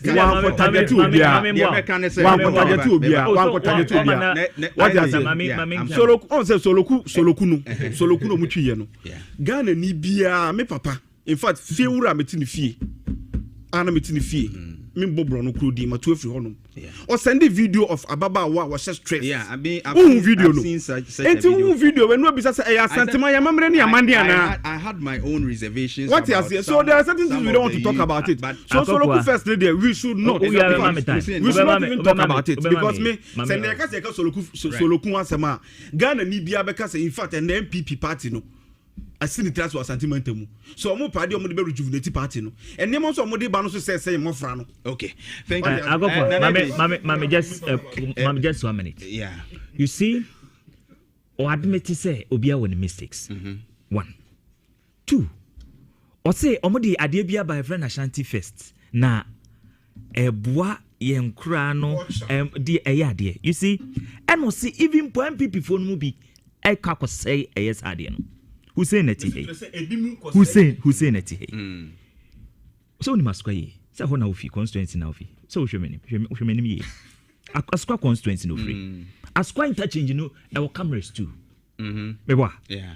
Ba ku ufi atonsu ba esi eyesa mfimfin ho. Meboa. E na wo free eye mo ho ene eyi ba es ba ku susi ho. Hussein Etihe.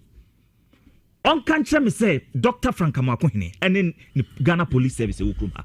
We play that cameras nana. Security. Omo ye ne daben. Sadi en epo say na investigations and Mrs. Sadi en ekosi daben. Ekoti daben. Yeah, they police for. You see, free samre asasem ni see ye. Ebe pim sen enedue yam no kase. What is so much inipa? What is so much inipa? But as quite touching no cameras too. Hussein and a posted side and Frank Amako in a share. Doctor, don't worry. So whether doctor first sort as him. But you yes. Nekufado grano friend Nekufado. Or man penino. Don't worry. Dr. Frank Hussein, you come what it. Sort as say. Who don't microphone whom was sorry. You come sort as him. You see, Dr. Frank Amako. Where and a pussy. Hussein a pussy. O pussy, you know. Mumisa say, dear investigation ben or yeah, or to me a conclusion say, I am people for next Saturday. You see, Mutina, what the raging way. Oh, Hussein, very calm. Hussein, yeah, but today, so that's it. So what's so you no quaffo? Dr. Frank Amoko, also you no quaffo. I will chrome her. Me say as kwa interchange. Our cameras too. And me makocha picture the video. And me to me the amount no wash it. If you atonsu ba ku crazy enim ho a ben police station. If you more any KFC oba ba ku si ho. Iti play the cameras. Na kacha say MPP ni 1 2 3 and the koye. Because yen hangi MPP yen ka bibi and to MPP for say nkrofo ya de na pen no mo pen na omode ade akoko. Nti nyamwa. Wo Hussein, who now post it first. It wukra na was a Ghana police service. Omudi kan to safra so unya sa pictures no way. Say ni utwem obi tumi am say. Unya sa pictures no way. Because some say my challenge the Ghana police service. Omo was kwa say cameras too and the interchange no. And no see MPP ni bi na ye ya. Play the cameras and let's see. Na ye hu ni akro. Nyamwa. Obie ni hwa. Cameras see what beka just say me be gina bontia ba be ye didi. Right. You say you are changing first those the one when you know. Obie ni hot town. But catch Dr. Frank Amako in say one kasa ye. Right. Because utumi nkodi eyem penifo atem. Me the video na say one. Me the video na say anyway. I'll play it in the course of check. Oh, check it. Don't worry. Yeah, fair no see. MPP call for Facebook. This guy by name. No, maybe body also say. Nidin ade Joseph Osei Opong Brinya. Na yi circulate on social media obi a post here. I will say ohun say rakofo ho no ma he will organize boys no makwa say ade no. On what here? Ade tin here and ade no ko say here. Alaji Bawumia boy. Onye this guy. So anti na him say MPP ni akota say we. Na ade na say ya. What one e ka so no. So let me ask you Hussein. So far. What no? Nanaje o mic in the moon. Hussein. For about 2 weeks ni and incidents I think say a crop up. It is even more than 2 weeks near. How far with the investigations? You are closer to the head of the regional security. Yes. How far with the investigations? In fact, we police ni penina wa squad. Obekasai. O say isi asamna kodi police for nsimo mo hwehwemu. Omo hwehwemu. Ama na ye mana omo started so mo yesade no. I think say now omu ye bibi say na discouraging kra no na akase ma begina wiemu 2 hours 3 hours say ade wa be say no enkra no to aso ye ade ne man do fa ho a e wa efefefe to the stand say MPP ni ono no kra pre chairman e wo busumtwe e be donate ye e de support ye. This is not the answer. You get what I'm trying to say? So now no it may see investigation the course. Investigation the course. It was a police. So I think that 3 weeks. No, wait. There could also be issues with the camera. Anything can happen. But they should give us. You say they should give us update. Oh, please. The in charge of the regional is a police phone. Update. Yeah, police phone. It will be a police phone. Yeah, fire pe enquire the because pa nippon on social media MPP no kwatro say so when you rakofo picture wa obese no no ke pa nke be kwa ye be kwa kwachina bona na be kwa bibi but because ye nim say me try there but because ye nim say emra but because ye nim say Ghana ye dem mra na chechire Ghana right ye what democracy na ye adwumanti no ye mfa mra nse nsem enkodi bone. Okay. Enti na dia police phone system so mo ankasa nye den. Ehwehwe mu no mo nye de beboa. What you say? Enti na je dia ne de memfi. Me da say. Na je de memfi. Dambo. Agwa. Me hu say o ti wo nyina say Ashanti regional minister de Mabonabaso. Yeah. Obedi regional minister, the relative calmness and trying to unite the entire region, no.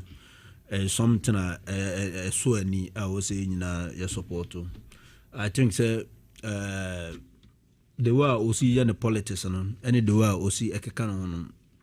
Wayama even other people and politics in Komompen, Omuni Abeje Asantema, who are your programmer, people from far and near Ubiaba, our Dunubisham. And one thing I think that Washa say Ashanti Festival, I did very good on 80 talents.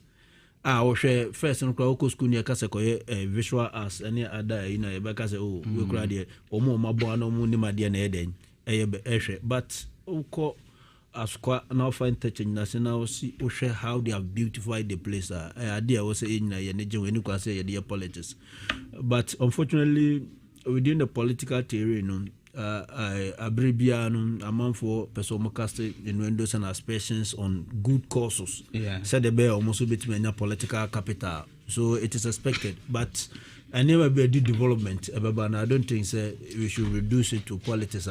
The purposes of that it's true, and it's a good thing, and I support him. And talking about Soloku festival, I don't think a region here for now a Soloku festival because Yesusano na a year eba obi a vagabond na yase.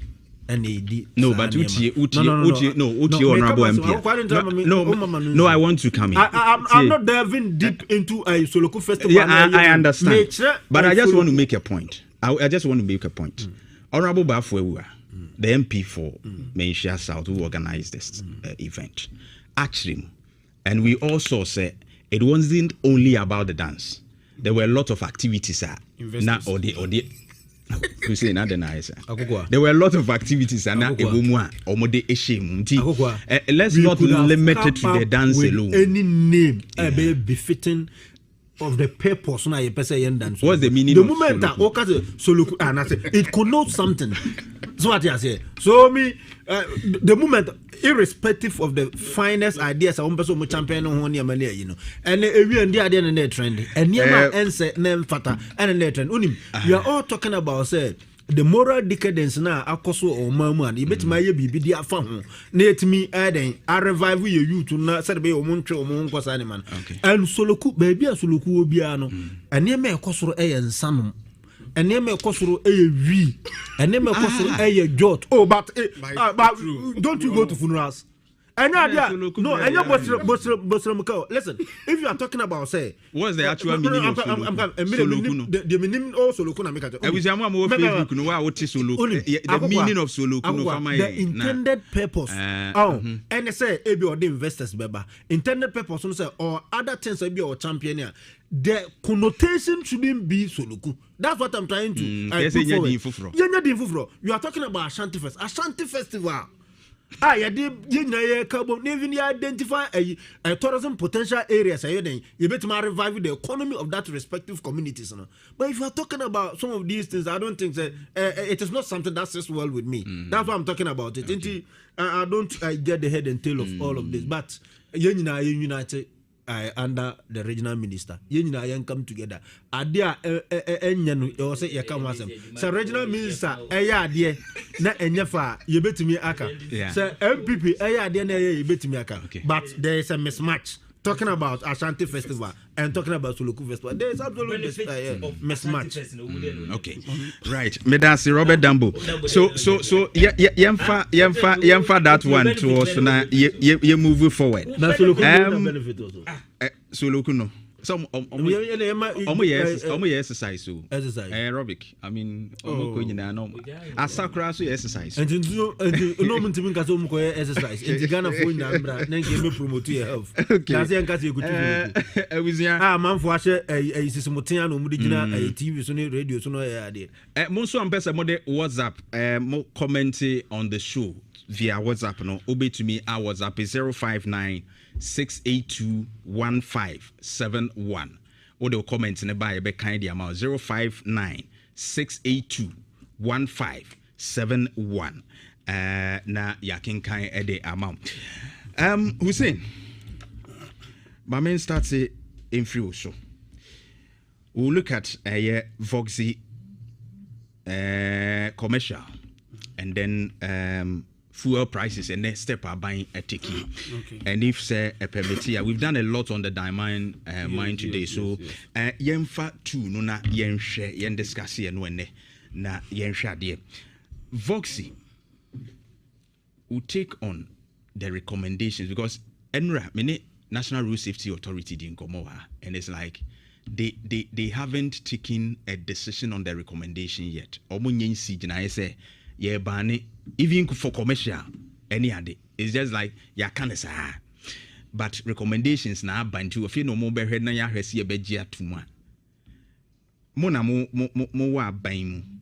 Is it because of the transport companies now agitating now the authorities are shaking to be firm with the decision that recommendations are committee at the abano anas and once them at the same and the cabinet meeting on the taxes is it going to be a bit relief for us because a bit tax in this and we know that nya it could do 20 and to crib about 3 cd something pay say the nyan so baby your take on that me da sibio akukwa na konya odi amame bio akukwa in fact it was say your boy John Dramani Mahama Abasu what the difference between the MPP and the NDC but before some basono enra BBC was sentiment mo hanim say enra roads and highways minister oba sentiment mo hanim say on the deputy defense minister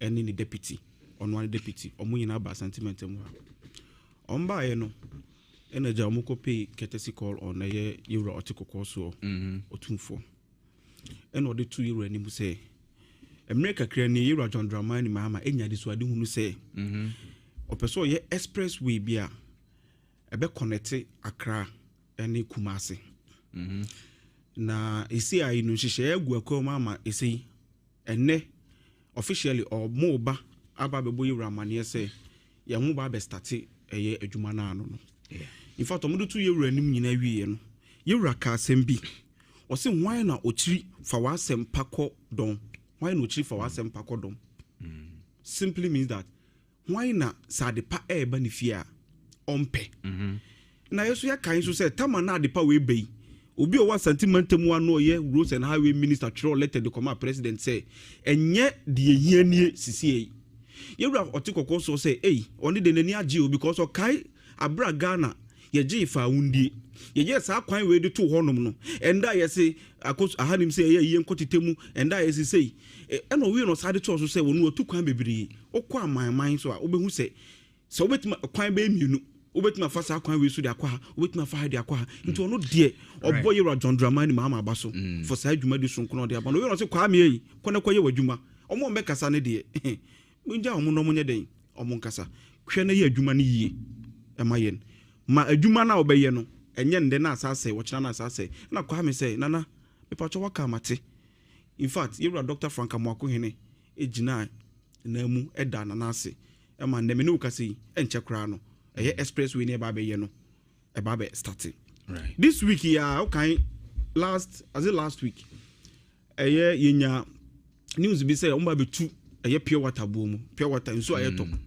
omba be tu bo no mu wan kasa wo hanim si MPP fo so mu me kan Ramra kasa boaje Alhaji Bawumia communication director start chocho ne ma be brief ho but no ni refi say Yewura Mahama listening what president me no kasa Monday no trade ministry ekohia mande Tinton time omo si ye na yesi ebetumu ye nya ntum bio amamo adit Wednesday any Yewura Mahama establish a fiscal council to strengthen economic governance and enforce fiscal discipline. Sene beya ye spend this haphazardly no eni me beya sene beya ye be kati a quote according to ye ankasa material and say size no Yewura Mahama constitute is a council we say be boa and see Wednesday na na Ghana Statistical Service for be ka kire say economic growth across 7.5%. In fact e dey ni GA den e dey Thursday eni Yewura Mahama ka kire cabinet so munhia because fuel bo ekosoro ahani yam yie pa so ahana mijina Namaka the difference between MPP and the NDC. Anything. Difference they are wide. Wide. Anything MPP there a gap mpo me nka say a gap but me a gap ni bi. I didn't na make us the same way. Yenim Iran. Yenim US. And Tokawe. Yenim de betumi de aba. Middle East. Yenim de Middle East. Yenim enkoswa Middle East me de buama o man bi akoso yi. Na Tokawe koso no. Fuel price ekosoro. Ekoya kodu 115 per barrel. Eni Mahama said that bill. Me buy no. Me bought to two and near my ye. Emma economy ni stabilize yenti no. Fuel no so tiba 9. World market price no so na enko soro sa. But na better than MPP for the $67 per barrel no. Na ya share difference no. MPP for the then time Russia Ukraine talk was see no. So I must say Russia Ukraine ma mu fuel no book 17 cedis. 17.7. I have the goal for you I'm saying. Yeah. No musu Ghana for munja ye na Russia Ukraine won talk no. Russia Ukraine won talk na ama dollar no ama fuel no bo akosoro enti no fuel no de motor na 20 satam ne to gallon ba ku say 80 cedis 81 cedis gallon. Satam na world market price ne $67 per barrel. By enne Ukraine na yenim so mo de grains nko no mo produce. Yenim so mo de ope iron rods san nema no mo produce no. Under MPP enya san nema no nko na affect you. Affect oil crack ho. Emma economy ni esse ye kra. Ba yen hwe and NDC ye time ye ba yi. Oil no bo no e cost no. Yira Mahama se den da bi. Ma me mbra na me ne montena se. Na ye hwe kwa be fa so a eto bi e deda so no. Ye betete so na han Ghana fo. Na onim gallon ba akokra bonde. 63 cedis. And 63 cedis no me dey compare 81 cedis no. There be difference wom just a gap no we dey ewom. But ni nyina chikra ni Mahama se there be mbra ni ahia. Ama ne me ne wo ka sei. Oni o ma hia ka chiro mo say next window price no be bie no. Ye hwe ne entete eye taxes bi so se na be bo ama timamufo no anha omo by then MPP for we ya bra Russia Ukraine COVID-19 ba ye ba omu free so omu sa de eto please me compare no I'm comparing when exogenous factor hits the country. Yes, hit the country and na me ye nya comparison bi na me ye omu time exogenous factor time exogenous factor okay but omu time exogenous factor no cra hit omu what did they do omu sa de e-levy asa de be to Ghana for so okay e-levy. Almost had e-levy but to Ghana for so mumpe. Because on my more ye ding, more na musi Russia Ukraine war I den abba. And no mudi e-levy sad be 2 years so. In fact Ghana for so mumpe no musi hwe. Ya kura no ye nim say ye anko parliament anko boa enye yi. Okay. Rapport. E mo mudi obi e betena ase as ye maame adwo asafo. Right. E pass e-levy. Satem na fuel bo e kosoro. By na ye Mahama se da bi taxes ne de me boa am yi taxes na e den afri so se na be ya e be han Ghana for so mo de insuo ni light in fact omo de insuo ni light my free later kojo upon kro be catch say there is no free what for those mommy there is no free what bro boami there is no free what basic economic principle yes no free lunch also there is no free lunch mo na mo be dada Ghana for say insuo e free bibia e free under covid mo wie mo sa be gi Ghana for sika e ka ho. And that is the difference. Okay. And here you how I be say abuama Ghana for one omono. All right. Omono satam ni rako for the catch so money more identity and tighten your belt. But satam no only belt hook. But near Mahama chess or belt hook. Okay. What it in Yamasuno or say you to my phone see debut. If you crano sat 63 cedis na muton per gallon. Messa boame atiso. By Obi 80 cedis no see there be beside the e-levy burden about the Tomoso. Okay. That is the difference between MPP and the NDC. All right. Dear Deba Kupanso say, Meno say, Health Minister, one abaya of Barbados, abaya, eja, abua, and so much recruitment. Yeah. And Ray, that's sorry, your teachers for so. Omodiaba. Ye be, yes, wow, paid, you may be obvious, school paid, you may be ano. Bra, apply, apply by bedding, ebe foul. It's in your cost $1 million coders. And Ray answer so. In fact, can university for Kenya Mudi, Michelle University be Bromako job more laptops. On baby training ma. And see, what me for say buying way and compare to local buying. Okay. What did the mechanism say? There is no way you can compare NDC government to that of Soloku Festival. Soloku buying. And Miss Rew Ghana for more swan who they more do. Mama say Ramahama Jinamo. And at the side chairman Sunumwa. In fact, MPP for SA near Manawi Musanya no more Casano. Transport as Sema Wukemiba, maybe me chat Ukrano. Unim say, Yasakra buses and Maku 100. What transport? Okay. Senebea Bebua. MPP for credit. They don't understand the difference between fuel coupon and allowance. I don't know. What go school? You see, I don't know. Some go school when the bubu are dying. No, fellas of your statement, no. I think people misinterpreted. Yes, they don't understand the difference between fuel coupon and allowance. But they're not just NSA interpretation. So and I mean, yes, thank you very much. And they better in an idea when you're shinka. What if you're saying Ghana? No, they're not Becca. The Becca say, oh, the other or reducing it to starting March. Right. But I say, but said now can recruitment assembly we know. Mame Honorable Minta Kando Asi. Yes. Because on the show this week, me to the Jackakra on the style and uncomfortable recruitment. But we reverse it. Enra information I mean say we reverse say omo nkone I'm happy. Fitch for crowd there by 3 days. Moody's sponsor but say economy na say stable no. Maybe before they call restricted deep for junk status no. I buy they call stable no. Say e yira ma mo say bo ho mo dey man be positive. Okay. It's a negative view. E positive. We say me that say na beti alaji bo mi an ka che o. Emi so what? O Ghana ha. Na neje be chere ba bi o. Na neje bibia boko de. Boko bi o. Ma me msa ma wo akwa ba biem. Afina me betie wasem ne ye na ene wo hwede e ekwa asa ban fu ni ade ya atu ho na montem kakra ana ne vox in sensem ye kwe meda wase esi otie ho semu a ne ndc for na okay omo ntofu ani bi nti ombetena radio so ne tv so a obeti sense mo ebi ane films because the Ghana for film no mo film sir you see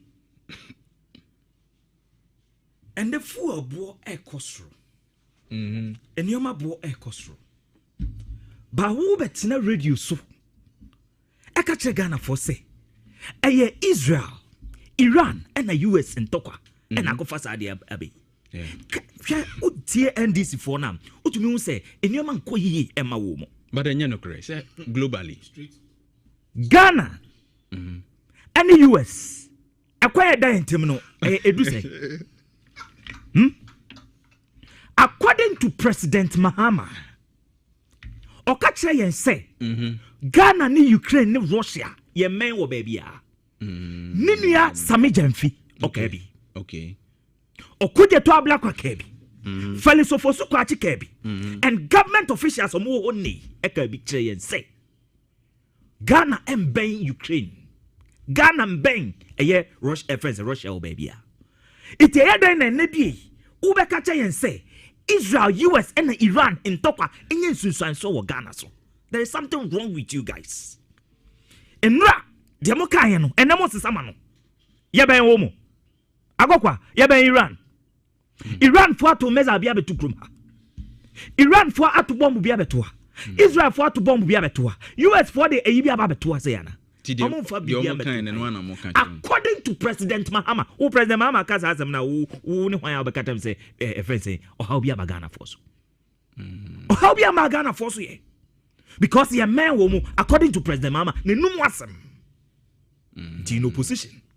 The MPP mrani ye catch us say asema to riase. And who put the world economy about from to at ranching barriers na every economy na want today.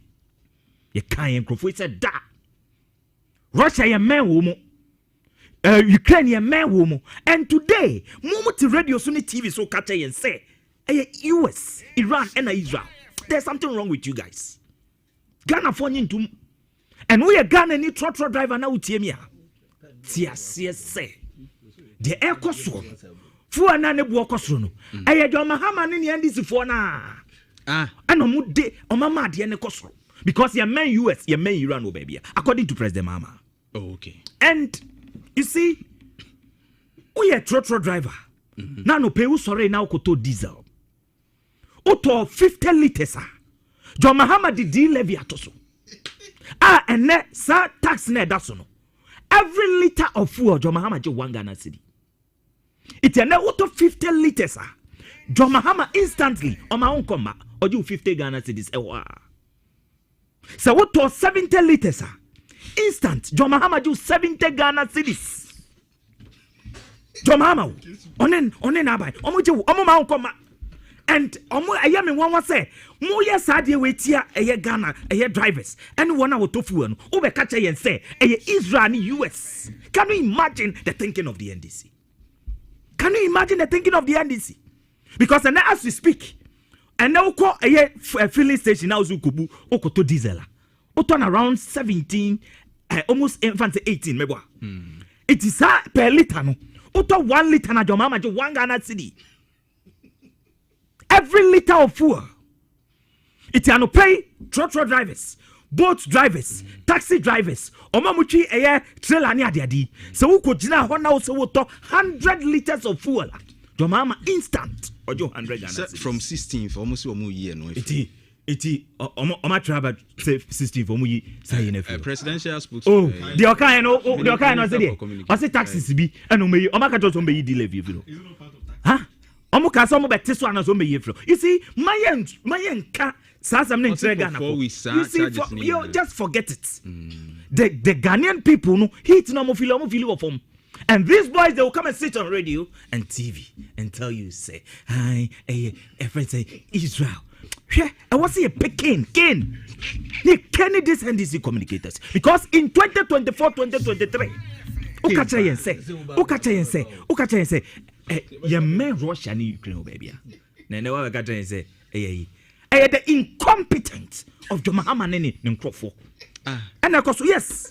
Because and then me can say yetia that levy no every little of fuel jo so you suka me boa oh anope what say anan to be it is na wo ha na wo so kwa koto 20 liters instant John Mahama ojo 20 Ghana cedis o ma nkoma and yenya nkrofo we betina radio so oh yes well na NDC dia na NDC oba ye why enema bo kwa na ekosoro katam za me boa. But it says Nkofo we omonto shinti. Oma betre radio so aka say oh yes well. And besides, mami kanjo wo mo nko dwom no. Mo NDC communicators na mo nko dwom no. Mo nti asese enioma boa yetene. Omo nko dwom. Because omo no omo sorry amofa omo shirt na ma ba betre radio so ni TV so. Oh bibia ya twa so mo mabeka. Unim dietia. Because according to Mustafa Gwande, every month John Mahama onton chingam. On Tom Bibia Wiase. But according to Mustafa Gwande, every month, John Mahama could accrue 5.5 million. Now what check Ediama each constituency, 20,000 each. It is do 23rd, 24th. Now be 20 this office. No makwa fa, no makwa chedi. It is about to betina radio to say, oh yes, well. But the streets no. Okay. Go to PZ and go and check. Landman. Go to PZ and go and check. Boys in the ebre. Now betina ka chen say bibia ye and your fault senke your fault and come me kan kire trotro drivers Uber drivers say even saying the way no tofu MPP address no say MPP free so na saying okay crisis moment no said don't even bring it because in terms of crisis ne leadership and leadership no na do dan kwa kufuado e kire bi because COVID and it's hard way by no then na do dan kwa kufuado say omu nyina oni to for say ye belt me say in samre 2020 2021 2022 crisis by then na do dan kwa kufuado ye obomodi mawo odo light cracher lifeline consumers teachers for tenefi otua wo muka nurses for no mo ye juma incentive package 50% ado dan kwa kufuado. Okay. In terms of crisis, crisis be na ba. Dia na why? But that's Nana Edgy. There, COVID day. And Mammy one crap. Dambo so be end this ejuma. Mammy can. Dambo. Me ba so be end this ejuma. O say ye the COVID day levy by. And who could read it in 2021? Oh, the then at the back. In 2021, in 2020. Mammy for Manusiwa. In 2021. COVID. O say the COVID aba. Me ba. O say COVID aba. So that's it. In COVID buy. DNA. Because there was e-levy, COVID levies in and what kind DNA the COVID levy near? COVID levy. Okay. In 2021, it was part of a year as a car near the Bois Agenda 111. Okay. Yes. But you had a facility to support me that. Me say, go and read our budget. Member Okay. So if you decide, say, I'm ready for everybody. No. But you see, you can read the COVID levy. It was part of a year agenda 111. I know, say, and none no pay. You were not listening to us. Say, Utie Yanzana Obashu Iswa. You get all the evaluations at World Bank or evaluating Ghana economy through COVID. This is the latest report last year. Policy a year notes that omo de babontin. Now omo can about Ghana's history from pandemic no de bano. Echre hawa yesifa ames manage ye huntia ema ye wo ohawum. And I will state any dasono. In the last paragraph ewo hono or say the deterioration of global conditions due to the COVID-19 pandemic and the Russian Federation's invasion of Ukraine was not the cause of 2022 microeconomic crisis. We're a World Bank. Rather, it merely exposed an economy already beset with deep structural vulnerabilities and precarious microeconomic conditions. And you know, where your World Bank your World Bank statement. But I'm telling me no challenge World Bank Maka World Bank asem. No, me. Debi Maka World Bank asem wa. Minka World Bank. I am telling you say abotre me say na me catch you say onu ka ye the levies bi by Samren. Yes. And I me sure say COVID levy now wo pese o say the buy no. The main here na wait and say na ye de boa na expose this COVID buy expose ye ya building hospitals and you cannot challenge me. It's in our budget. All right. You cannot challenge me. My brother Dambo. Dambo. We didn't World Bank Crampo no back say economy was mismanaged under the Nana Ado's regime. Enya World Bank the bekache aniema na ekoso o mama na ni yare na nya fu yare ne kura ba mi on the stage ka say omo anye no ma bi yi enti no so omo nya kwanya. And those are the videos I had wanted to play, but my time no. So let's go. So I don't cramp the better, but I will begin from Ibrahim Mahama, the mining lances listening. Agokwa, the attorney say, I'm trying to wrap my head around all this conversation concerning the Dama mining list and the Ibrahim Mahama. Any the kind of political undertone and the kind of discussions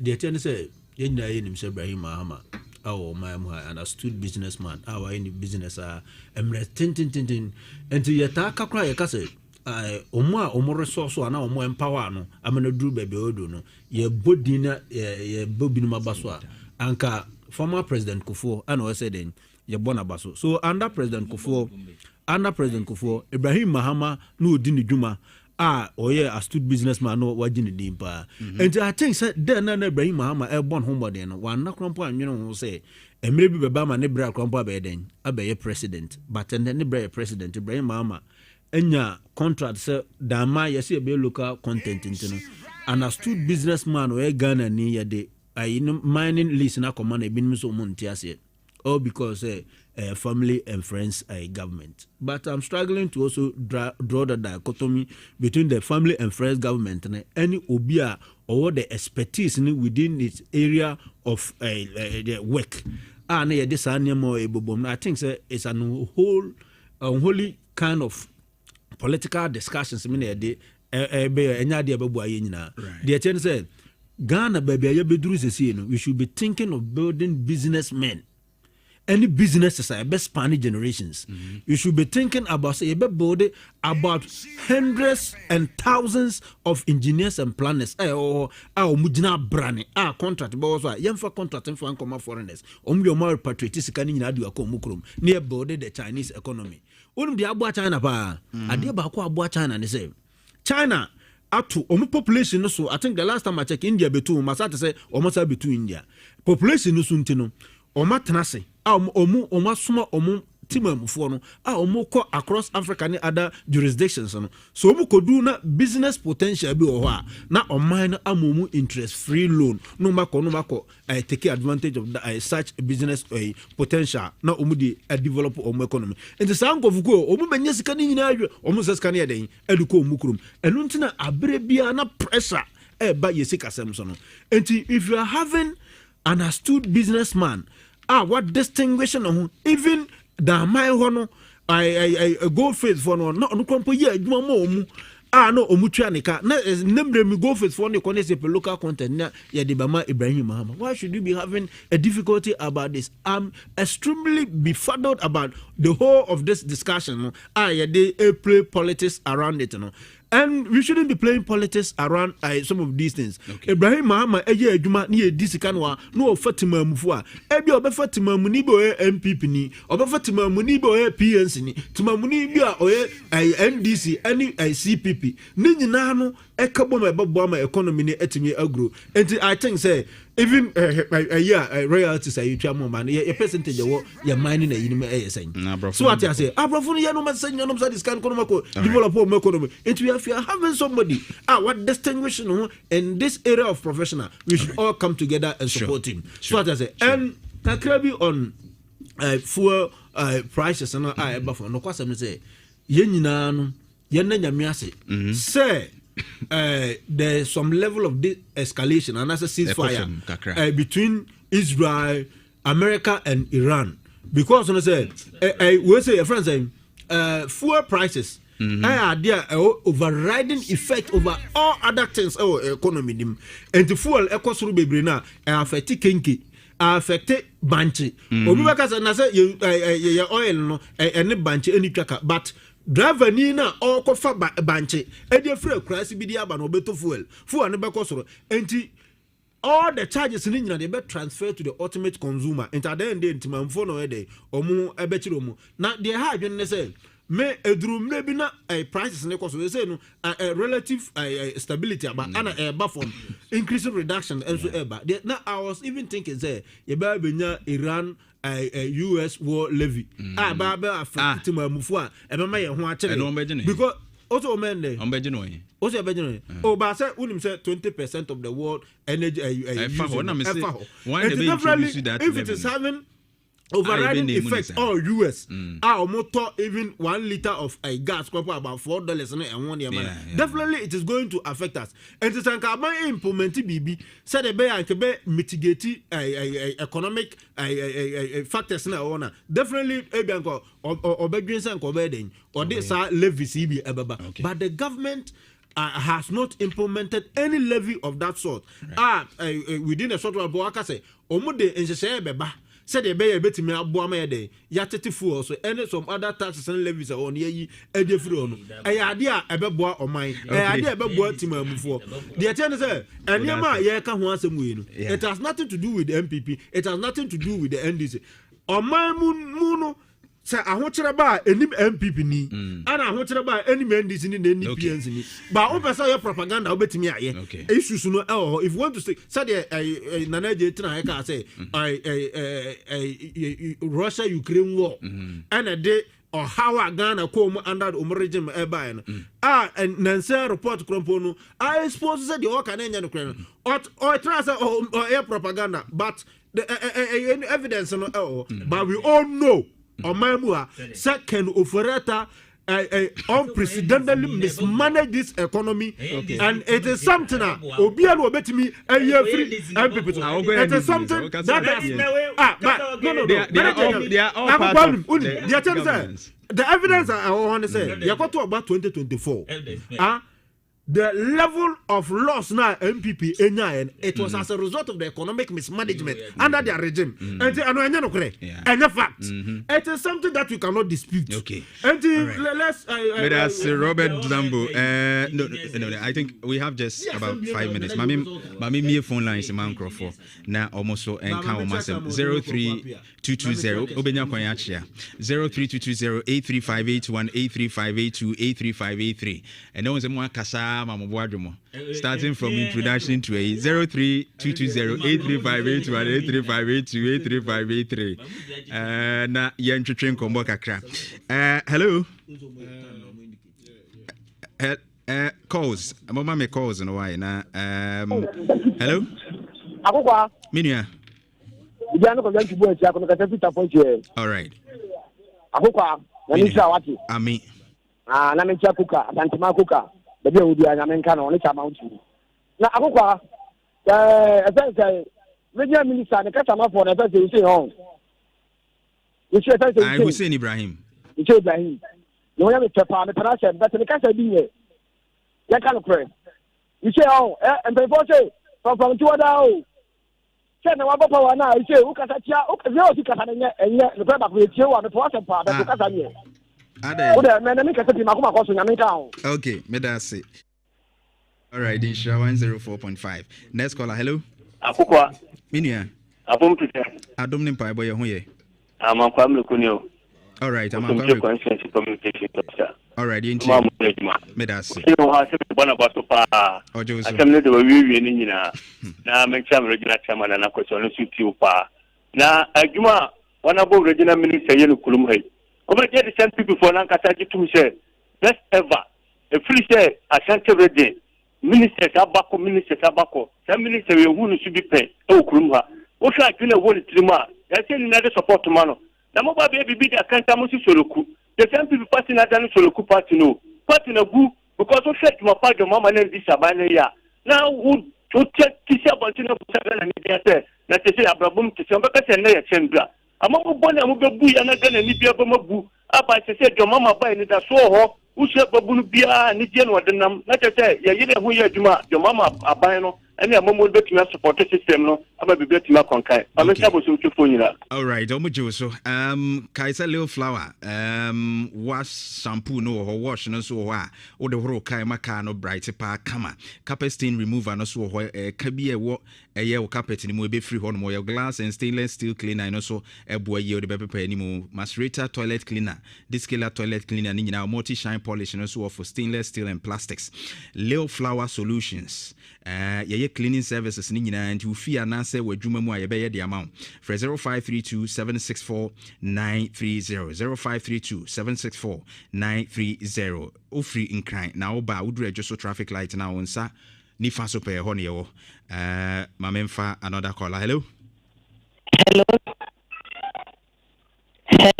Hello mami udi ndio free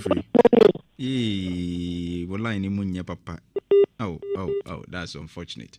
Obansu awenya kwan yewurem no ya na serial callers na hijack. Minia. Openyi trade am ponyanko for na sumdwe enkan so mamemfa. We the king of taxi drivers. Okay. AKA agogoshi gogole ka say. All right. Na mamemfa konya we say suna menka say.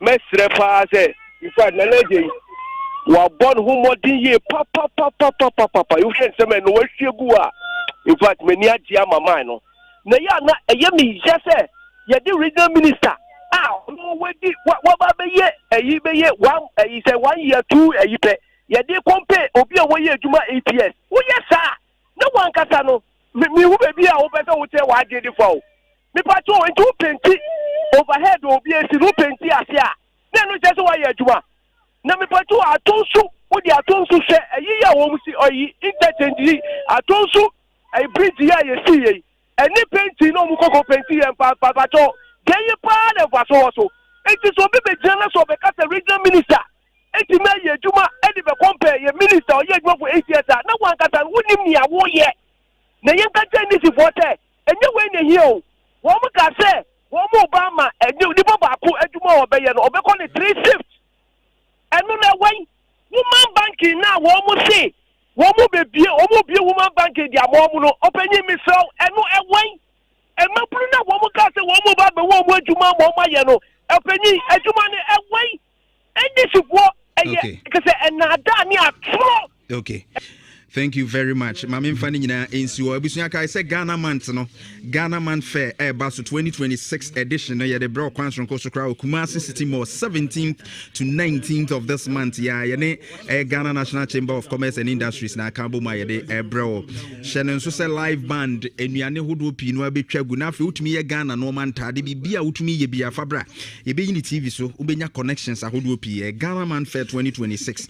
But more than a phrase 0244 729 510 0244-729-510. Sounds say Numa P Ena one more Eba. In fact, Wet Foods, Make Vision Center, Dawood Herbal, one Munina Ekahubia, Yade Ebro, Kwansron Kosokra, na Divine Hope Herbal, and Sujinamudin Ding, Omodo Trapper, Diaba, Pilaris Constructions Limited, one more Kahon, Kiara Afrik Fashion, Moyara Enterprise, Handmade Slippers, Nomade Dedima, Akal Skills Development, Book Care Services, Omoton Books in Ebi, Colored Yarns, almost on Tadden Pabuani Adina bag in a Infant Prodigy Limited, one of imported Mesu Drinks and Omina Cahonia Debro Bistina Company Limited, Abbey Finance House of Fashion, Marianne Sadiq Enterprise, Ben City Ghana Limited, Jack F. Pepper Sauce, Shitopa Papa, FFF Enterprise, Ononso Cooking Oil Nini do Pebia, Tijara Fashion Center, Fashion Designers from Kokra, FG Cakes and Chops, Training School.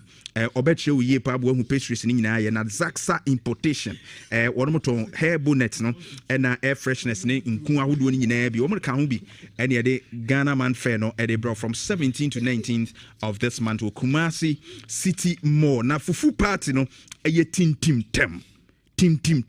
1st of May 2026 yani mu ya Insure FM yani mu ya no ye de nyina be frafra Dabi min cancel loku asemo ha 1st May 2026 for 0245 594 425 na wodomo enyo so pa na afi wodo hu behye mu a bibia atumi aye fine timu amowo banchi no ma bia person de support bia ofre number no a ye beje ne kwanso nkosokra Faith Homeopathic Center wonom ka ho bi na Medimosis Clinic wonom nyina ka ho ne ye de ebrewo fufu party no pese ebeye de Hussein ye go akoko aja ati for na ati MPP ati NDC ati neutral aw no so mu ahu say ebi o party o PNC ono so ewo mu ahu say sesei no enye no kure say economy no we are seeing economy say and MPP and MPP time no country bi eni hono ma economy essay oba Africa hanim say ya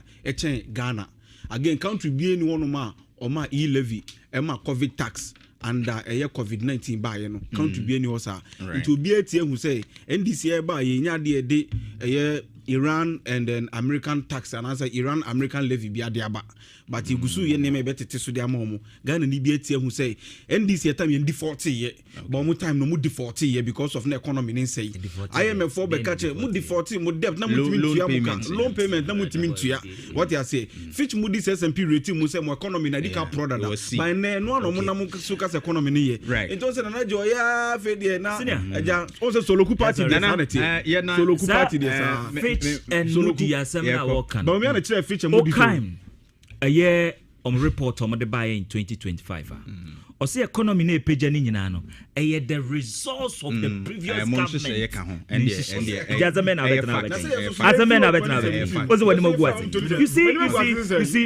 And yes, and they are called back for us as Sidima. I assassin. MPP communication. You see, and then we are Ghana near my realm. Okay. And then a Busuan Chemfa and Ecoso. A Busuan Chemfa. And the chrono buying way a Ghana is not easy. And then a kilometer of road, John Mahama buying at the Ghana 27 million Ghana cedis in Kanisikano, 270 billion road issue. And then no kasi. All right. Yeah, the boxer, the gold, the reserve, sending yina at the money because you know Mampeni. And you see, Minerals Commission. Deputy CEO no. Mahmoud Kabore betra ha no kikakika no. Deputy CEO no. I say bibia ko ye no no ye EMP lawyer. Deputy CEO No, you're a lawyer. Okay. And age no so crano or related to a friend saying, you know, it you see, you can clearly see say, and pressure that CEOs no so because I'm peniniaka so padia. To me, cat on farmer because Ninia and a mouse appointment. Thank you. And when I got Voxy ban on commercialization, you're making sure you're being implemented and executing into full force.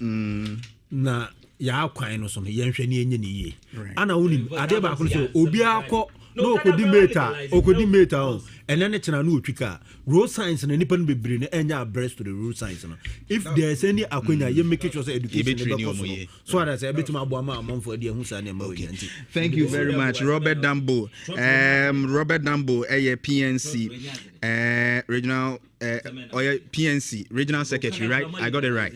Okay. And Nana AJ Berima MPP communications team member, Hussein Ibrahim, spokesperson for Ashanti regional minister. Yeah, the need na be here na power sports no at was weekend this. Oh, said Richard will money. Richard